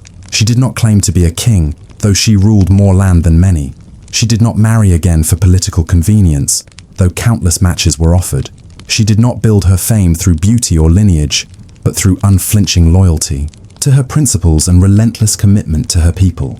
Her story reminds us that some leaders shape history not by conquering new lands, but by holding on to the ones they already have, against odds, through winters, under siege, and in silence. And it prompts a question that still lingers in the foothills of Tuscany. What does it take to govern with strength when the world denies you the very title that matches your power? In the long lineage of European monarchs, where power passed through blood and battle, the role of a queen was often relegated to the margins, useful in forging alliances, bearing heirs, and softening the optics of a hard regime. But Blanche of Castile never accepted the margins. In the 13th century, at the heart of France's royal court, she stood not as a placeholder or a ceremonial wife, but as a ruler. Twice she governed as regent, first for her husband, then for her son, in a kingdom roiling with baronial unrest and papal politics. And she did so with discipline, intelligence, and a kind of maternal authority that could calm a realm without ever raising her voice. Blanche was born in 1188 in Palencia, in the Kingdom of Castile, into a world of high expectations and calculated diplomacy. Her mother, Eleanor of England, was the daughter of Henry II and Eleanor of Aquitaine. Her father, King Alfonso VIII of Castile, was one of the Christian monarchs waging war against the Muslim rulers of Al-Andalus. Blanche's bloodline tied her to two great realms, England and Castile, and made her a prime candidate in Europe's ever-shifting marriage negotiations. Her path to the French throne began not in Paris, but in Normandy. At just 12 years old, she was selected to marry Louis, the son of Philip II of France. The match was arranged by none other than her grandmother, Eleanor of Aquitaine, by then an aging but still formidable figure. Eleanor personally escorted Blanche across the Pyrenees, through Aquitaine, and north into French territory. The journey was long, and the winter was bitter, but Eleanor understood what was at stake. The marriage would help solidify French control over contested territories and ensure a link between the Plantagenet and Capetian lines. Blanche married Louis in 1200. 2 years later, he became King Louis VIII of France. At her coronation, she was only 14, young even by the standards of medieval queens. And yet she entered court life with a calm, observant presence. She was not showy or confrontational. She listened, she learned, and she quietly began to prepare. For the next 20 years, Blanche fulfilled the traditional role of queen consort. She bore 12 children, though only 5 survived infancy. Among them was Louis IX, the boy who would one day be canonized as a saint. Blanche managed her household with efficiency, cultivated loyalty among her attendants, and developed a reputation for personal piety and discipline. She was deeply involved in religious life, founding monasteries and supporting the Cistercian order. But Blanche was not only a mother and benefactor, she was, at heart, a political strategist. She advised her husband during his campaigns, most notably during the Albigensian Crusade, a brutal effort by the French crown to suppress heresy in southern France. She traveled with him when needed, and when he was away, she governed. These brief episodes of delegated authority would foreshadow the far more significant role she would play after his death. In 1226, Louis VIII died suddenly at the age of 39, likely from dysentery contracted while campaigning in the south. His son and heir, Louis IX, was just 12 years old. In his will, Louis had named Blanche as regent, a controversial decision that immediately provoked resistance from many of the French nobles, who saw an opportunity to reclaim autonomy from the crown under a child king and a female regent. But Blanche did not waver. Within days of her husband's death, she gathered her allies and took decisive action. She had her son crowned at Reims Cathedral within a month, a symbolic assertion of legitimacy. At the coronation, Blanche was visibly present, standing beside her son, guiding him through each ceremonial step. The act was clear. She was not merely the mother of the king. She was his guardian, his advisor, and his regent. Then she turned to the political battlefield. A coalition of barons, led by powerful lords in the north and west, including the Count of Brittany and the Count of Champagne, began to resist royal authority. Some refused to acknowledge the boy king. Others sought to carve out independent power bases. England, seeing an opportunity, supported the rebellious nobles, hoping to reclaim lost territory in Normandy and Anjou. Blanche responded with swift diplomacy and steady force. She secured papal backing for her regency, an important legitimizing move in a period where spiritual authority carried enormous weight. She negotiated with rebel lords individually, offering rewards to those who pledged loyalty and threatening force to those who resisted. She built alliances with cities and monasteries, ensuring logistical support and internal stability. And, where negotiation failed, she raised armies. Her most remarkable achievement in those early years was not a single battle or dramatic edict, but her refusal to panic. Despite being surrounded by hostile barons, foreign invaders, and court factions that doubted her, Blanche held her ground. She moved between castles, courtrooms, and churches with the composure of someone who knew she would be doubted and who had already prepared for it. By 1230, Blanche had defeated the coalition of rebellious nobles, expelled the English from French territory, and restored central authority. Her son, still a teenager, remained under her firm but nurturing control. She arranged his education with care, hiring scholars and theologians to shape him into a moral and capable ruler. Louis IX would grow into a deeply pious and thoughtful king, a reflection not only of his temperament but of his mother's vision for France. And yet, Blanche was not finished. Even after Louis came of age, she remained deeply involved in court affairs. She advised him on appointments, moderated disputes, and continued to act as his emissary when needed. She was neither overbearing nor passive, a careful balance that allowed her to shape policy without threatening her son's authority. Still, the question remained, could Blanche let go when the time came? Could a queen who had governed a kingdom of men truly step back once the boy she had raised became a king in his own right? By the early 1230s, Blanche of Castile had weathered the storm of succession. Against the predictions of many, her regency had not led to chaos or decline. On the contrary, it had preserved the monarchy, pacified rebellious nobles, and maintained the integrity of the French crown during one of its most vulnerable periods. Yet for Blanche, these early victories were not the end of her political life. They marked a transition from a mother protecting a throne to a royal advisor, guiding a son who, though now king in name, still looked to her in practice. Louis IX had turned 15 in 1226 and was officially declared of age in 1234. He married Margaret of Provence that same year, a union arranged by Blanche herself. Margaret, elegant and intelligent, was intended to complement Louis's pious temperament, while also reinforcing ties to the influential southern courts. But the marriage introduced a new challenge for Blanche. The presence of another woman at court. Blanche had spent her adult life shaping the royal household and defending its dignity.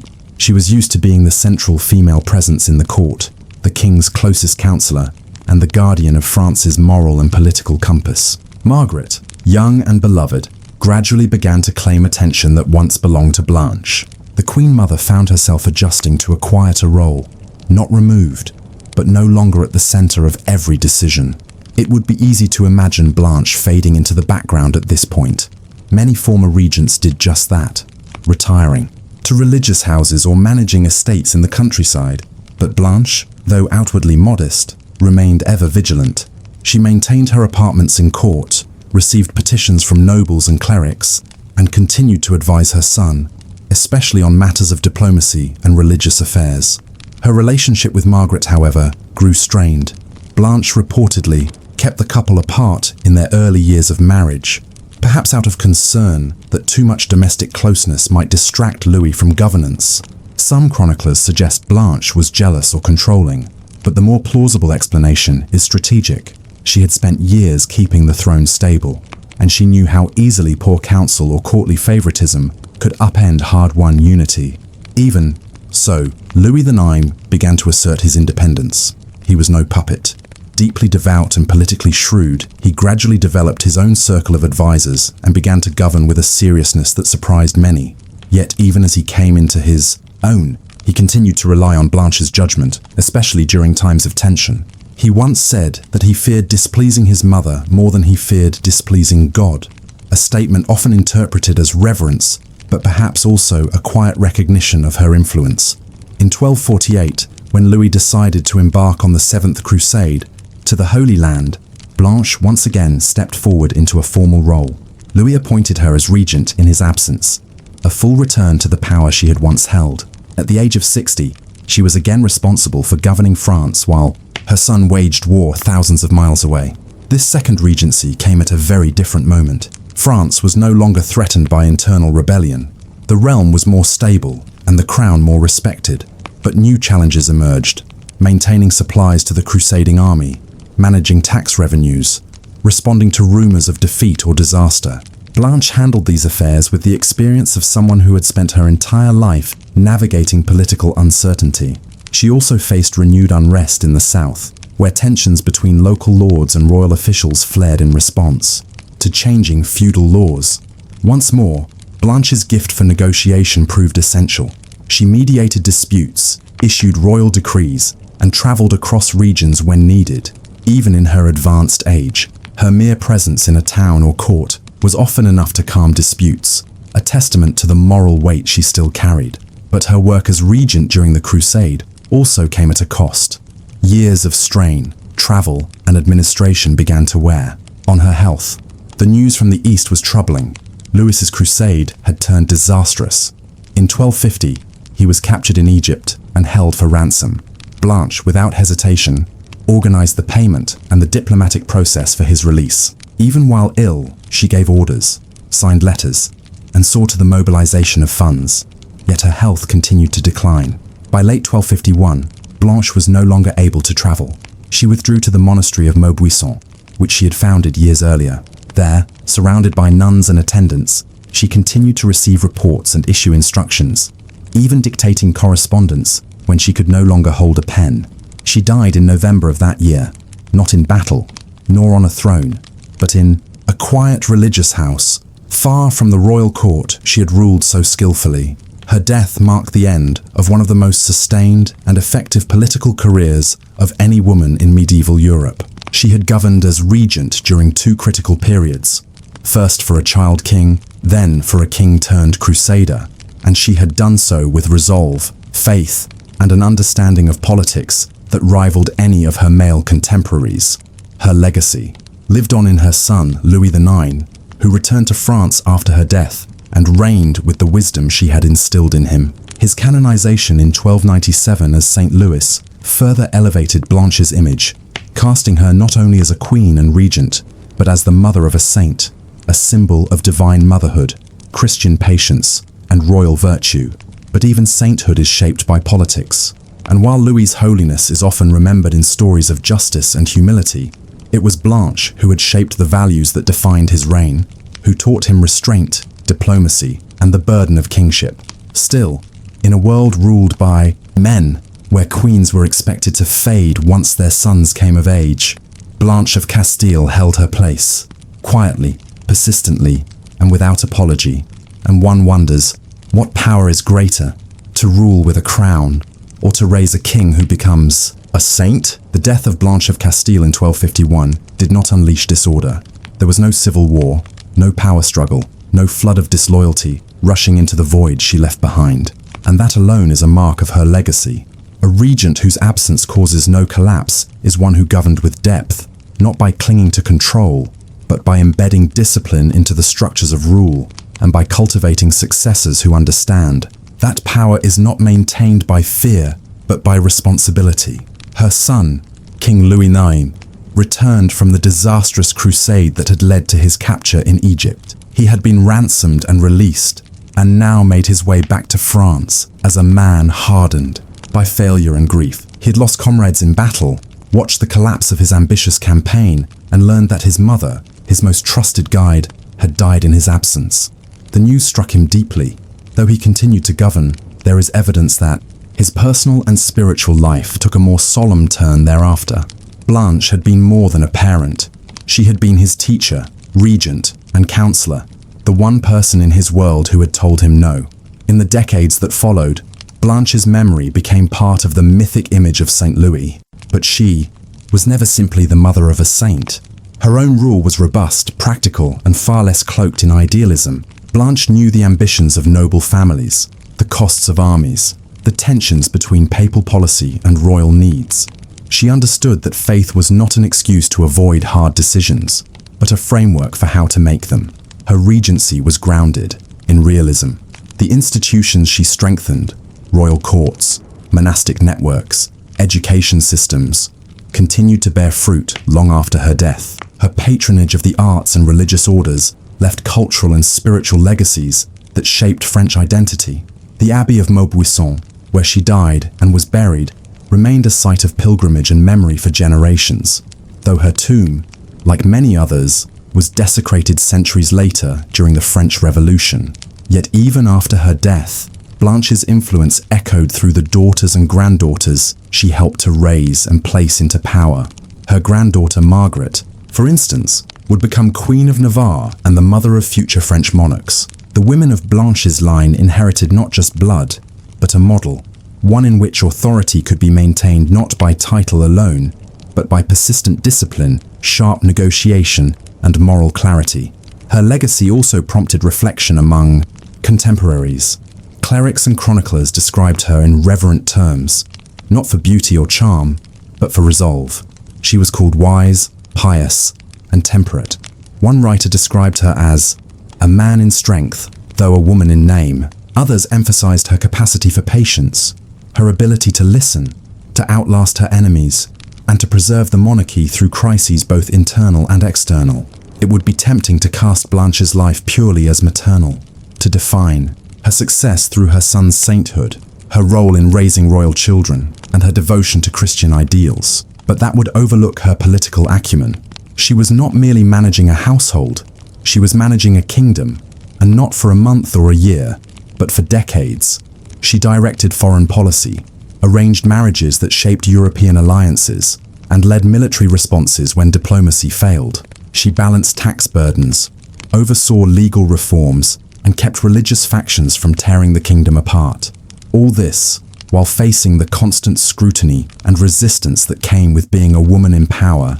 And yet, despite all this, she never took the title of Queen Regnant. Her power came through regency, through proximity to the crown, first as consort, then as mother. This is perhaps what makes her story so revealing. In a world where queenship was often seen as symbolic, Blanche made it functional. Where it was expected to be passive, she made it active. Where it was presumed to end at the threshold of her son's majority, she carried it well into her later years. Modern historians view Blanche as one of the most effective female rulers. In medieval Europe, a woman whose influence was not imposed but earned, and who ruled not through shock or scandal, but through consistency. She offers a contrast to more famous medieval queens like Eleanor of Aquitaine or Isabella of France, whose lives were marked by dramatic alliances, betrayals, or crusades. Blanche's power was subtler. It lay in the long meeting, the persistent letter, the quietly signed decree. And that raises a question worth considering. In a world that rewards spectacle, how do we measure the legacy of those who ruled without it? Blanche of Castile left no revolution, no burned cities, no rewritten boundaries. What she left was stability. And in the medieval world, that was perhaps the rarest gift of all. Among the queens of late medieval Europe, few have suffered more from the simplifications of popular history than Margaret of Anjou.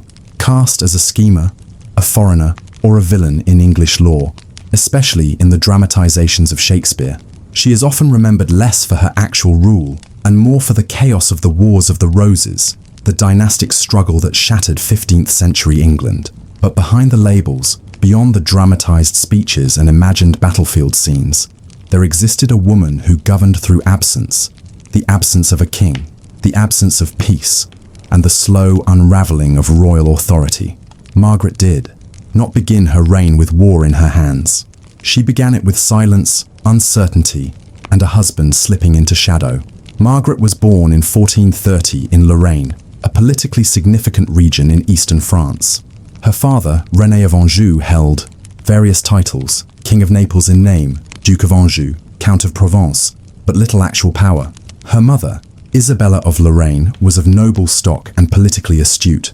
Margaret was raised in a court that was cultured but precarious, rich in art and ceremony, but poor in resources. She received an education that emphasized diplomacy, faith, and the careful reading of courtly behavior, skills that would serve her in years to come, though not always enough to shield her. Her marriage was arranged not for love, nor even for immediate political advantage, but as a means of buying peace. England and France had been locked in intermittent conflict for nearly a century. The 100 Years' War had drained both kingdoms, and England, under the rule of Henry VI, was no longer in a position to wage large-scale campaigns. Charles, 7th of France, sought a settlement. A marriage alliance was the chosen tool.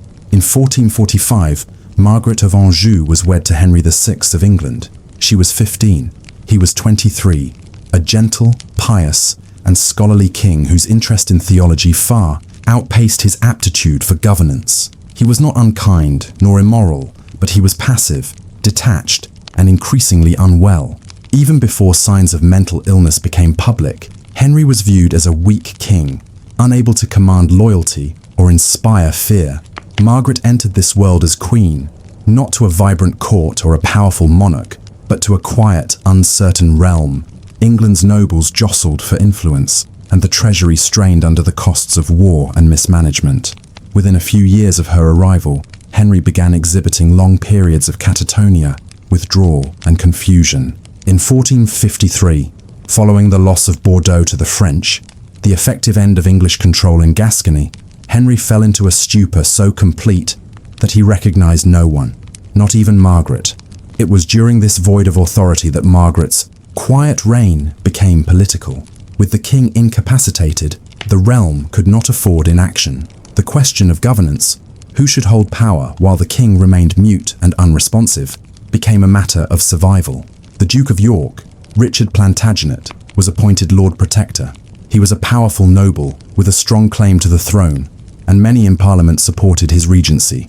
But Margaret, newly delivered of a son, Edward of Westminster, had other concerns. She feared with reason that Richard of York would use his position to disinherit her child. Edward, only months old, was the king's only heir, and his claim rested entirely on the acceptance of Henry's legitimacy. If Henry was removed or deemed unfit, the throne could easily pass to York or his descendants. Margaret, isolated as a young mother, surrounded by ambitious and increasingly polarized nobles, began to act with subtle defiance. She withdrew to her own court, gathering a network of supporters, particularly the Beaufort family and other loyalists to the House of Lancaster.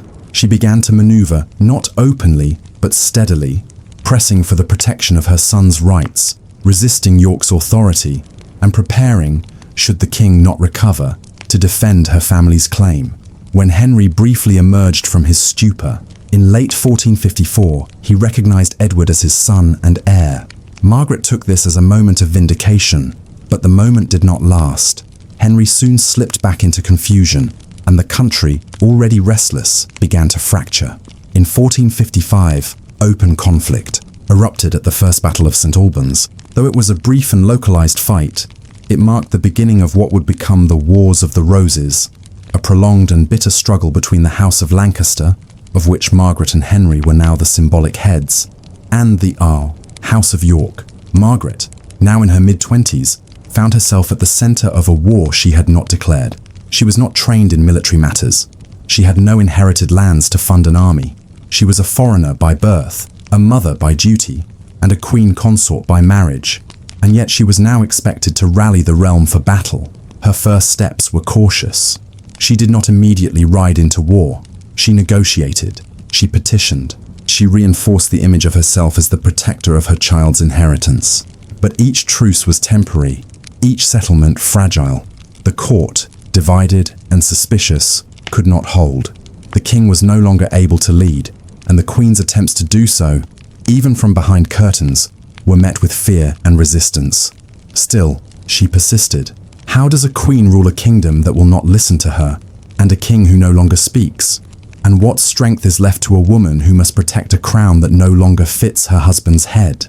The image of Margaret of Anjou as a warrior queen, bold, commanding, draped in armor, has been shaped largely by later chroniclers and dramatists.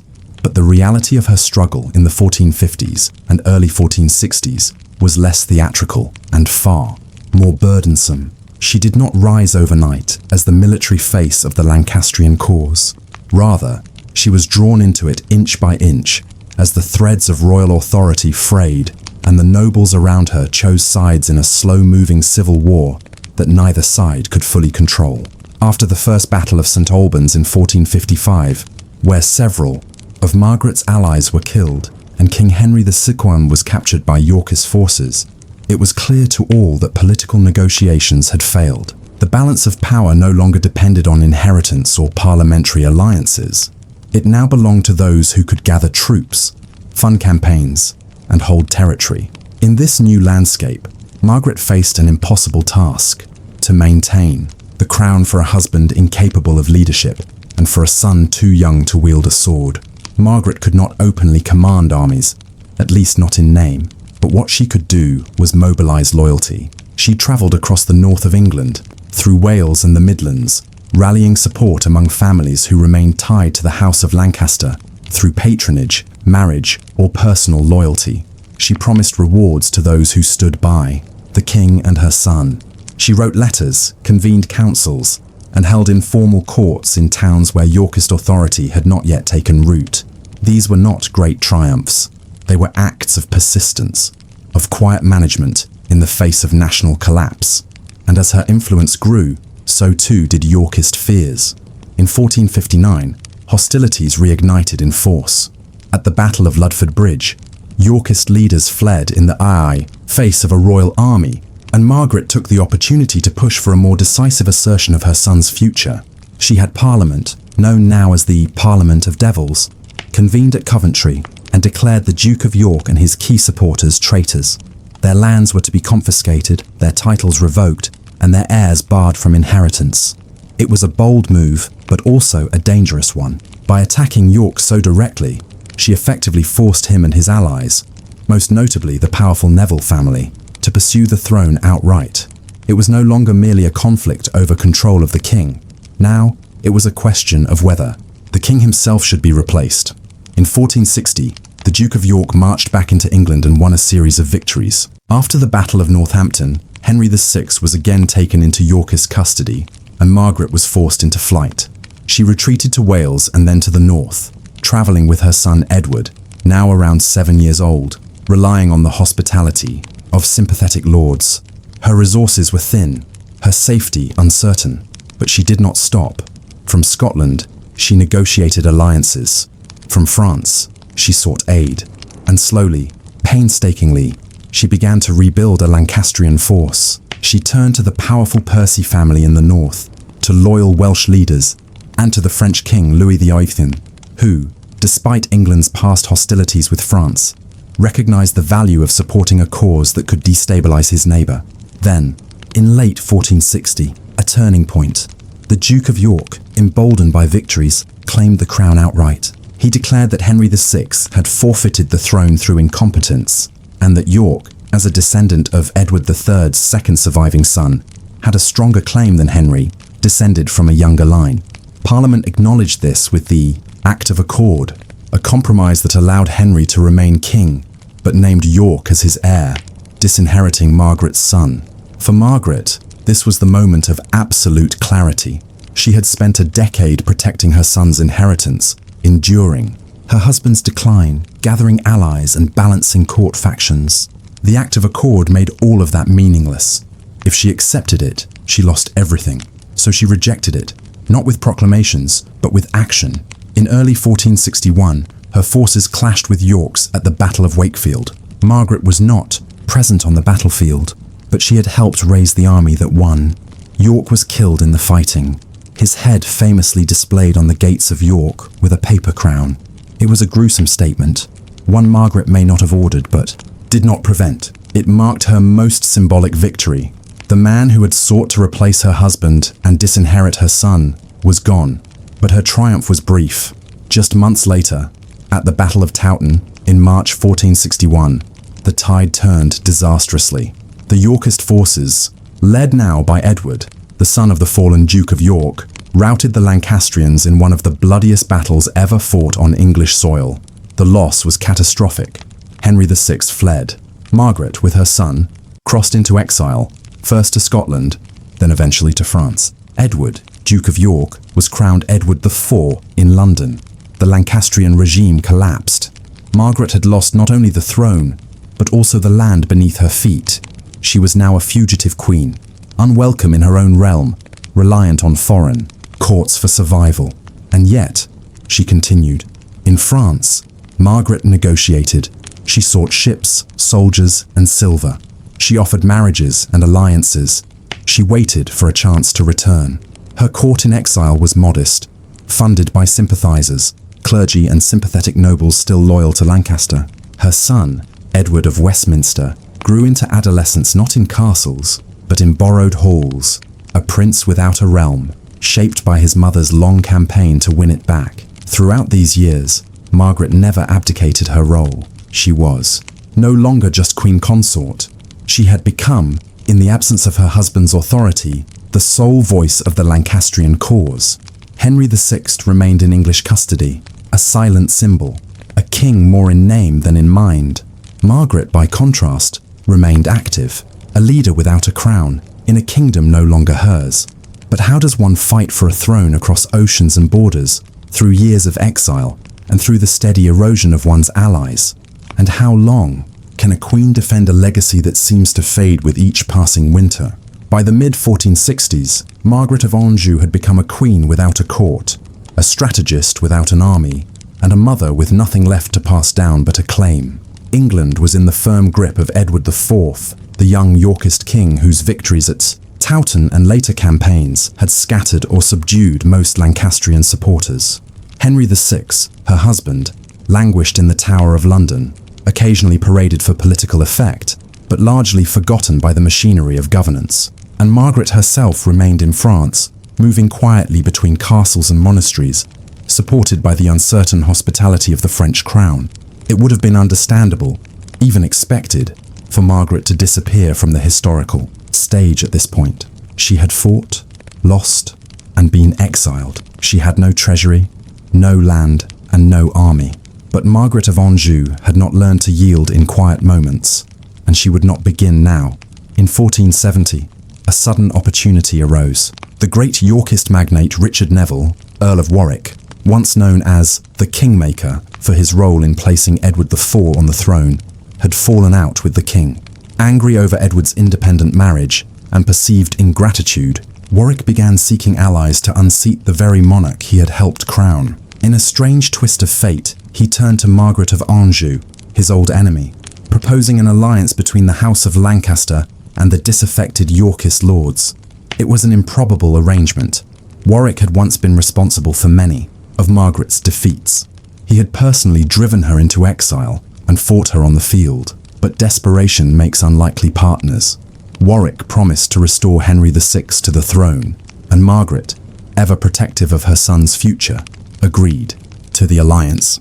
To seal it, her son Edward was betrothed to Warwick's daughter, Anne Neville, a marriage of necessity more than affection. In the autumn of 1470, Warwick landed in England with a Lancastrian Yorkist alliance. Edward IV, caught by surprise, fled into exile. Henry VI was released from the Tower and briefly restored to the throne in what became known as the Readeption, a second reign in name, but not in power. He was weak, confused, and largely a puppet of Warwick. Margaret did not immediately follow. Cautious, and perhaps still mistrustful of Warwick, She remained in France, watching to see whether the tide would hold. When she did finally return in early 1471, it was with her son Edward beside her, a teenage prince now ready to fight for the crown promised to him since birth, the queen who had once ruled in her husband's stead, who had crossed borders and battled rumors, now rode with an heir who could speak for himself. But fate did not wait long to reverse itself again. On April 14th, 1471, Warwick was killed at the Battle of Barnet, where Edward IV returned from exile and defeated the Lancastrian Yorkist coalition. Just weeks later, on May 4th, Margaret and Edward marched with their remaining forces to face Edward IV at the Battle of Tewkesbury. It would be her last gamble. The battle was decisive. The Lancastrians were routed. Edward of Westminster, Margaret's only son, the boy for whom she had fought for nearly 2 decades, was killed in the aftermath. Some sources claim he died in battle. Others say he was captured and executed before the king. The truth, like much of the war, was obscured by confusion and rewritten by victors. But what remained clear was that Margaret had lost everything. She was captured and brought to London, paraded not as a queen, but as a prisoner. Her husband, Henry VI, was murdered in the Tower of London later that month, likely on Edward IV's orders, to extinguish the final symbol of Lancastrian legitimacy. With her husband and son both dead, Margaret's long campaign ended not with a crown, but with silence. She was imprisoned for several years in England, mostly in Windsor Castle and other royal residences, until Louis XIII of France negotiated her release in 1475. A ransom was paid, and she returned at last to France. She was now in her mid-40s, worn from years of war, exile, and loss. The woman who had once ridden through northern England raising troops for the House of Lancaster now lived in a borrowed home near Anjou, supported by a small pension from the French king. She never remarried. She never returned to England. Margaret of Anjou died in 1482 in relative obscurity. She was buried quietly in Angers Cathedral. Her grave, modest and seldom visited, stands in contrast to the towering tombs of kings and princes. No great epigraph praises her deeds. No lavish effigy marks her passing. But in the long memory of the Wars of the Roses, her name remained, not as a footnote, but as a figure of resilience.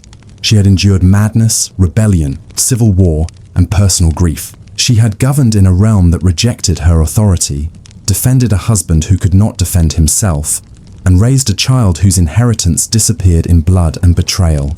And though she never wore the crown in her own right, she carried its weight for nearly 30 years. History was not always kind to her. Chroniclers, particularly those writing under Yorkist and Tudor patronage, painted her as vindictive, manipulative, and unmotherly, a woman out of place in the political arena. Later dramatists would exaggerate these traits, making her a symbol of unnatural female ambition.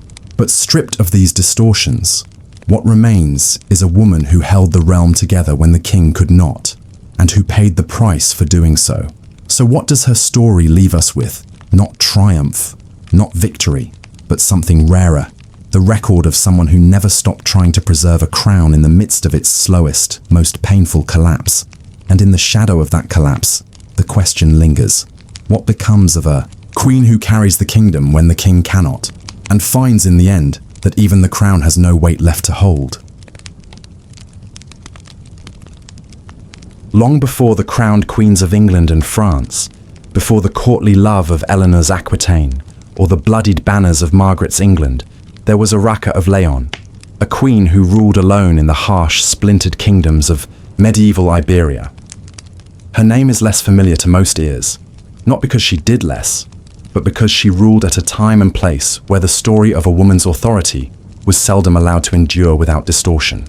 In the early 12th century, she became Queen of Leon, Castile, and Galicia, not by marriage or regency, but in her own right, and she did so in a landscape more accustomed to conflict than coronation. Urraca was born in 1079 to Alfonso VI of Leon and Castile, the powerful Christian king who had spent decades expanding his influence southward into Muslim-held territory during the Reconquista. Her mother was Constance of Burgundy, herself a noble of significant heritage. From birth, Urraca was steeped in courtly responsibility. Her father, progressive in some respects, had no surviving sons, and therefore groomed Urraca as his heir. She was educated not only in court manners and religious devotion, but in the subtle art of negotiation between nobles, bishops, and ambitious frontier lords. By the time she was in her teens, Urraca had already been married off to Raymond of Burgundy, a noble relative brought in by her mother's family to solidify French support for the Iberian cause. Together, they ruled Galicia, a region known for its fierce independence and rugged terrain. There, Urraca learned more than etiquette. She learned how to govern amidst discord, how to assert power through letters and law, how to calm regional tensions without ceding too much authority. She bore children, including a son, Alfonso Raimundes, who would later become Alfonso VII. When her father died in 1109, Urraca was in her early 30s. Her husband had already died several years prior, and her position was complex. She had a son, but he was young. She had brothers and half-brothers, but none with stronger claims than her own. And so, the crown passed to her. Not without resistance, but without viable alternative. She became Urraca Regina, Queen of Leon, Castile and Galicia, the first woman to inherit and rule these kingdoms as sovereign. Yet her reign began with a problem that would define much of her life: marriage. To solidify her position and protect her borders, Urraca was pressured into a political marriage with Alfonso III of Aragon, a powerful and warlike monarch. Known as the Battler, Alfonso was a fierce Christian warrior with dreams of uniting the Christian kingdoms of Spain and pushing further into Muslim-held lands. On paper, the marriage made sense, a union of two crowns, a consolidation of strength against the encroaching Almoravid forces from the south. But the marriage was a disaster. Urraca, already a ruler in her own right, had no intention of becoming a secondary figure to a man whose vision for rule left little space for partnership. Alfonso, for his part, saw the marriage as a license to control Leon and Castile through Urraca's title. The two clashed almost immediately, not only in court, but on the battlefield. Within a year of their union, civil war erupted. Urraca's supporters rejected Alfonso's claims, and the Queen herself withdrew from the royal court, rallying loyal nobles and clerics to resist her husband's intrusion. The conflict was more than personal. It became a war of legitimacy. Alfonso marched into Leon and Castile with armies, claiming the right to rule as Urraca's husband. Urraca in turn declared the marriage invalid, citing consanguinity, though the real argument was sovereignty. She appealed to the Pope for annulment and began issuing royal charters under her own seal, naming herself queen without reference to her husband. For over a decade, Iberia was plunged into chaos. The Christian kingdoms were not unified realms, but loose collections of territories, fortified towns, and competing noble houses. Urraca moved between them, leveraging alliances, promising privileges, and asserting her authority in person when possible. She used her family's old connections to Burgundy and France, drew on the loyalty of bishops who feared Alfonso's militarism, and navigated the shifting loyalties of border towns that often pledged fealty to whichever army was nearest. She also contended with her own son. Alfonso Raimundes, growing into adulthood during the Civil War, was positioned by some nobles as a more palatable alternative, a male ruler with a familiar name. Though Urraca had no intention of surrendering her crown, she made strategic concessions, granting her son ceremonial co-rule in Galicia to prevent full rebellion. It was not always a peaceful arrangement, but it bought time. In battle and in diplomacy, Urraca held her own. Though she lost territories and was driven from cities more than once, she returned each time, sometimes leading forces herself, sometimes through shrewd negotiation. Chroniclers, uncomfortable with a woman exercising military command, either minimized her role or exaggerated her failures. Yet the charters remain, royal decrees signed with her name, not her husband's. Her decisions shaped trade, law, and local governance long after the armies had moved on. She ruled not as a placeholder for a son or a husband, but as a queen whose legitimacy rested on inheritance, ability, and sheer endurance. And in doing so, she challenged one of the deepest assumptions of her time, that a woman could not hold and exercise sovereign power without a man to stand beside her. Still, the battles wore on. The borders shifted, the loyalties thinned, and one must ask, how does a queen sustain authority in a land where her own name on a coin is considered a provocation? The 12th century chronicles that survive today speak of Urraca of Leon with a mix of admiration, disapproval, and confusion. They struggled to categorize her.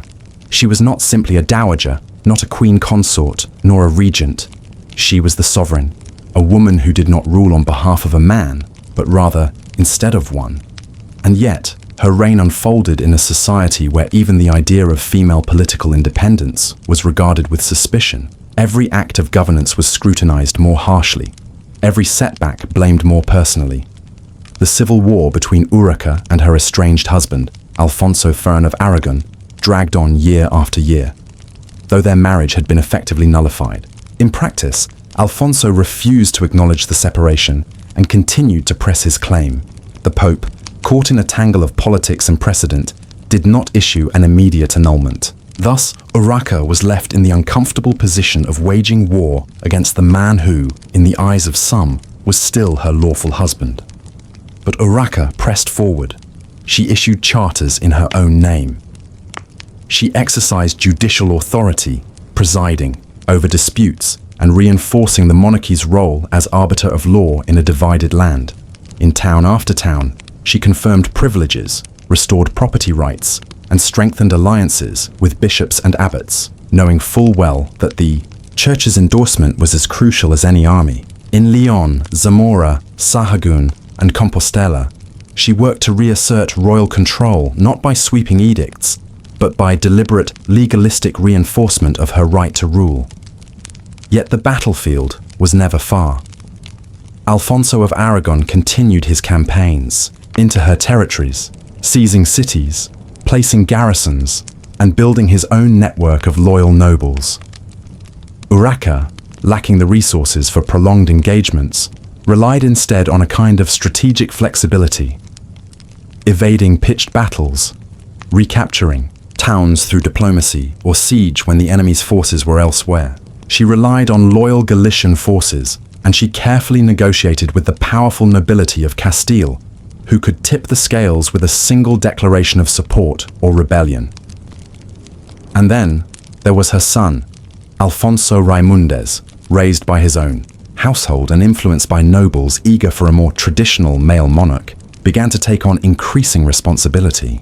Though still young, he was crowned as a junior king in Galicia around 1111, in a ceremony that some interpreted as a direct challenge to Urraca's authority.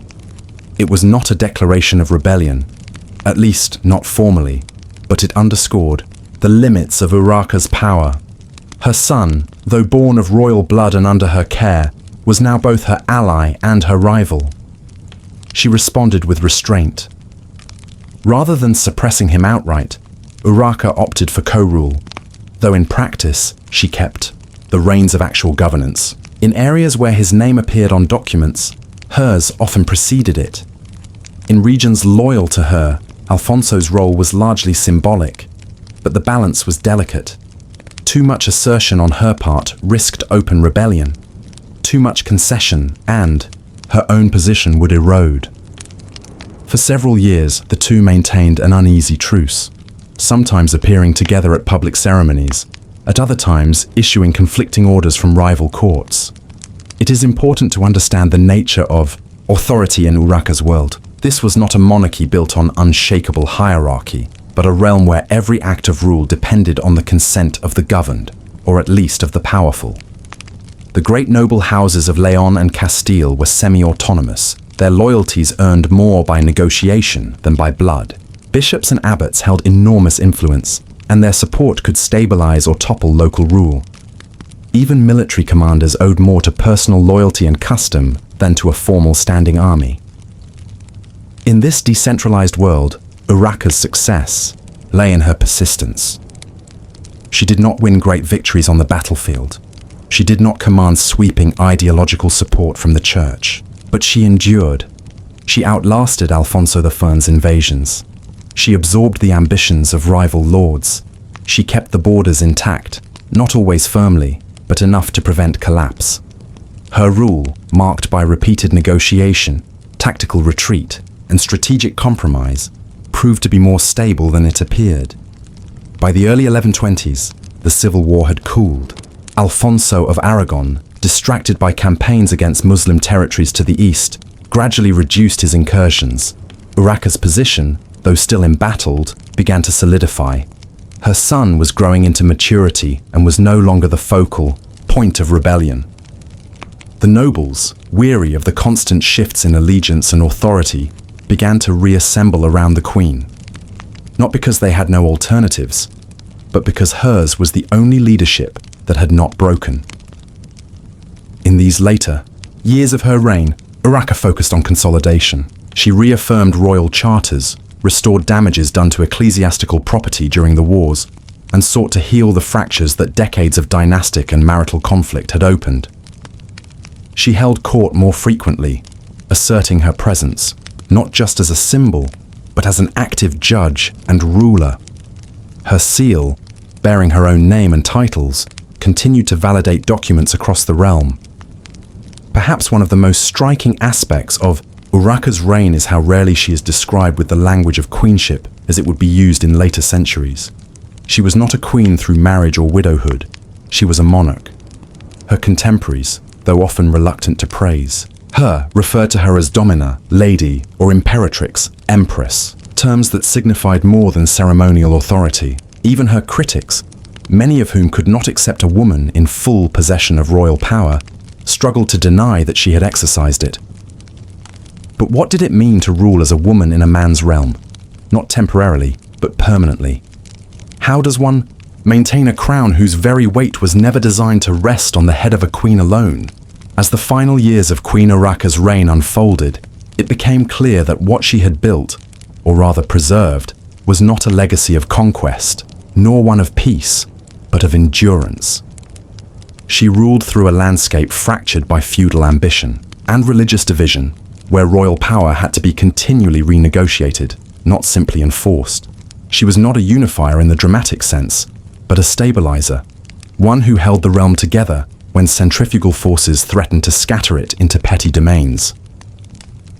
By 1122, the wars that had marked the earlier part of her reign had begun to settle into stalemates and tentative agreements. Alfonso I of Aragon, her estranged husband, turned his attention increasingly southward, pressing into Muslim-held territories with characteristic zeal.